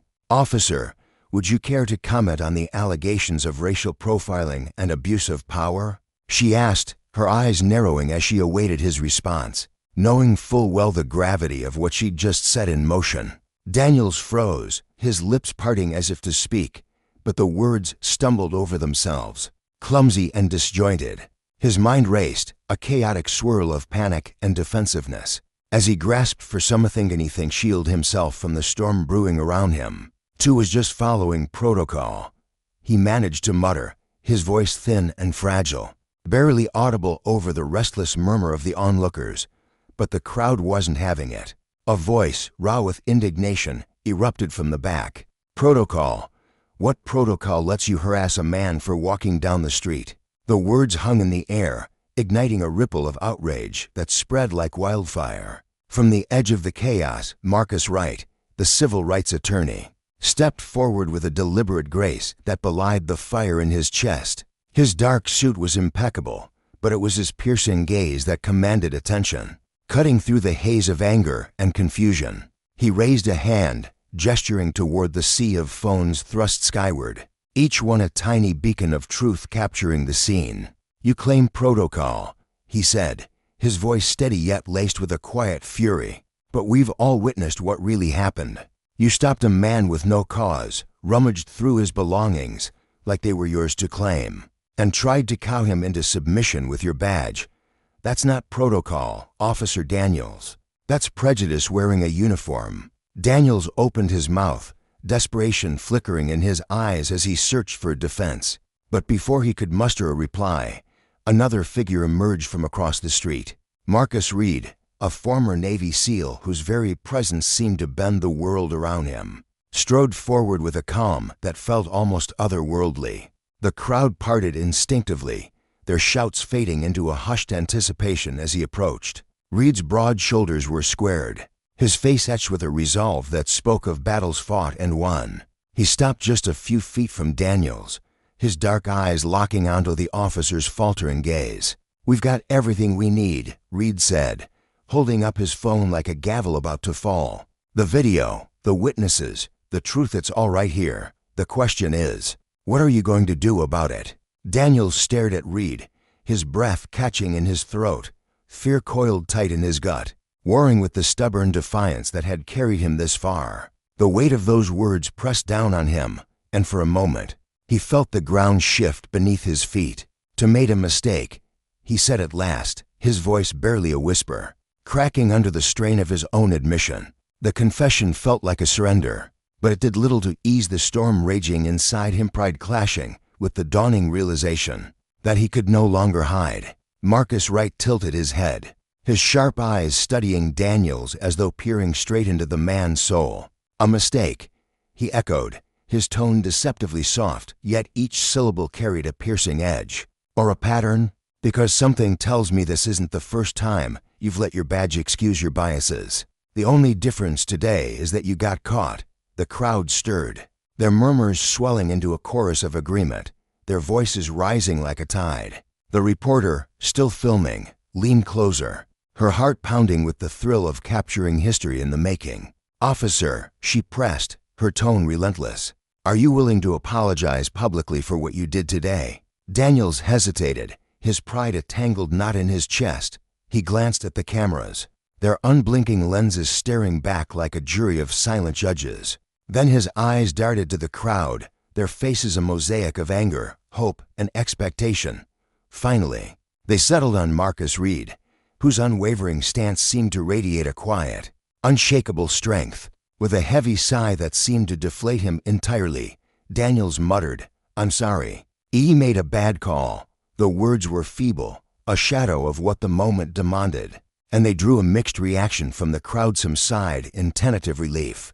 Others scoffed in skepticism. But Marcus Reed wasn't finished. He stepped closer, his voice firm and unyielding. "Words are easy. Officer Daniels, action is harder. You owe more than a half-hearted apology, you owe accountability. It starts with you owning what you did here today, not just with your lips, but with your choices." The crowd erupted, their cheers rolling through the street like thunder, a unified roar of support for Reed's unrelenting stand. "Daniels, cornered and stripped of his bravado, nodded stiffly, his shoulders slumping. "Fine," he said, his voice hollow. "I'll file a report on myself." The promise lingered in the air, fragile and uncertain, and for a fleeting moment, it seemed the crowd might accept it as a small victory. Marcus Wright, ever the strategist, wasn't so easily appeased. "That's a start," he said, his tone measured but resolute. "But it's not enough. This video isn't staying here. It's going to the precinct, to the press, to every platform I can reach. People need to see what happens when power runs wild with no leash." Daniel's face crumpled further, the last vestiges of his authority dissolving as the crowd roared their approval. The reporter swung her camera back to Reed, her wide eyes gleaming with awe. "Mr. Reed," she said, her voice trembling with admiration, "you've turned this moment into something massive. What's your next step?" Reed glanced at her, then turned to face the crowd, his gaze sweeping over the sea of face. Each one a story, a life touched by moments like this. "The next step is systemic change," he said, his voice ringing out with a clarity that silenced the street. "We need more than apologies. We need accountability, training, and real consequences for actions like this. And I won't stop until we get it." The crowd burst into applause, their voices a tidal wave of support, their energy crackling through the air. Daniel stood mute, his once imposing figure now a shadow, his authority shattered beyond repair. Reed turned back to him, his voice dropping low, almost intimate, but brimming with power. "You're going to learn something today, Daniels. Actions have consequences, and thanks to all these people, yours are just beginning." The crowd's cheers swelled, a deafening surge of sound that seemed to lift Reed even taller. Daniels bowed his head, the weight of his reality crashing down like a tidal wave. This wasn't just about him anymore. It was about something far greater, a reckoning that stretched beyond this single street corner. The reporter, her camera still rolling, pivoted back to Reed. "Mr. Reed," she said, her voice thick with emotion, "your actions today have ignited something powerful. What message do you want people to take from this?" Reed paused, his eyes tracing the faces around him and women, young and old, each one bearing the scars of being unheard, unseen, or unfairly judged. When he spoke, his voice was steady, deliberate, carrying across the crowd like a beacon. "The message is this: accountability isn't optional, it's essential. No one stands above the law, not even those who wear its badge. If we want real change, we have to stand together, speak out, and demand it. Today isn't the end of this fight, it's the spark that lights the way." The crowd exploded into applause, a symphony of voices rising in unison, their hands clapping with a ferocity that shook the pavement. Marcus Wright stepped forward, his presence a quiet counterpoint to Reed's commanding energy, and placed a hand on his shoulder. "Let's make sure this fire doesn't die out," Wright said, his voice warm yet resolute. "This video, these witnesses are the fuel for real change. But only if we keep pushing forward together." The two Mennonite, a warrior forged in battle, the other a champion of justice in the courtroom, stood united, their resolve a fortress against the tide of apathy that too often swallowed such moments. Already, the video was racing across the digital landscape, shared and reshared until it became a clarion call for justice. Within hours, it dominated social media, catching the eyes of activists, lawmakers, and journalists nationwide. Daniels, unable to outrun the mounting pressure, was placed on administrative leave, his weak apology dissected, and his years of unchecked behavior laid bare for all to see. For him, this was the dawn of a personal reckoning, a mirror held up to the consequences he'd long evaded. But for Marcus Reed, it was never about settling a score. It was about the people around him, the community that deserved better. Weeks later, in the same city, Reed stood before a packed public forum. The room buzzed with anticipation, filled with community leaders, activists, and local officials, all drawn by the momentum he'd ignited. His voice, calm yet commanding, filled the space. "Today, we're taking a step forward," he said, his eyes meeting those of the crowd. "Not just for me, but for everyone who's ever been silenced, overlooked, or targeted. Change doesn't come easy, it's forged through effort, unity, and resolve. It starts here, with all of us." The room rose to its feet, their applause a thunderous wave, a testament to the movement taking root. What had begun as a single confrontation on a sunlit street had blossomed into something vast, a movement built on the bedrock of resilience, collective strength, and an unyielding demand for justice. Reed stood at its forefront, his heart steady with a singular truth.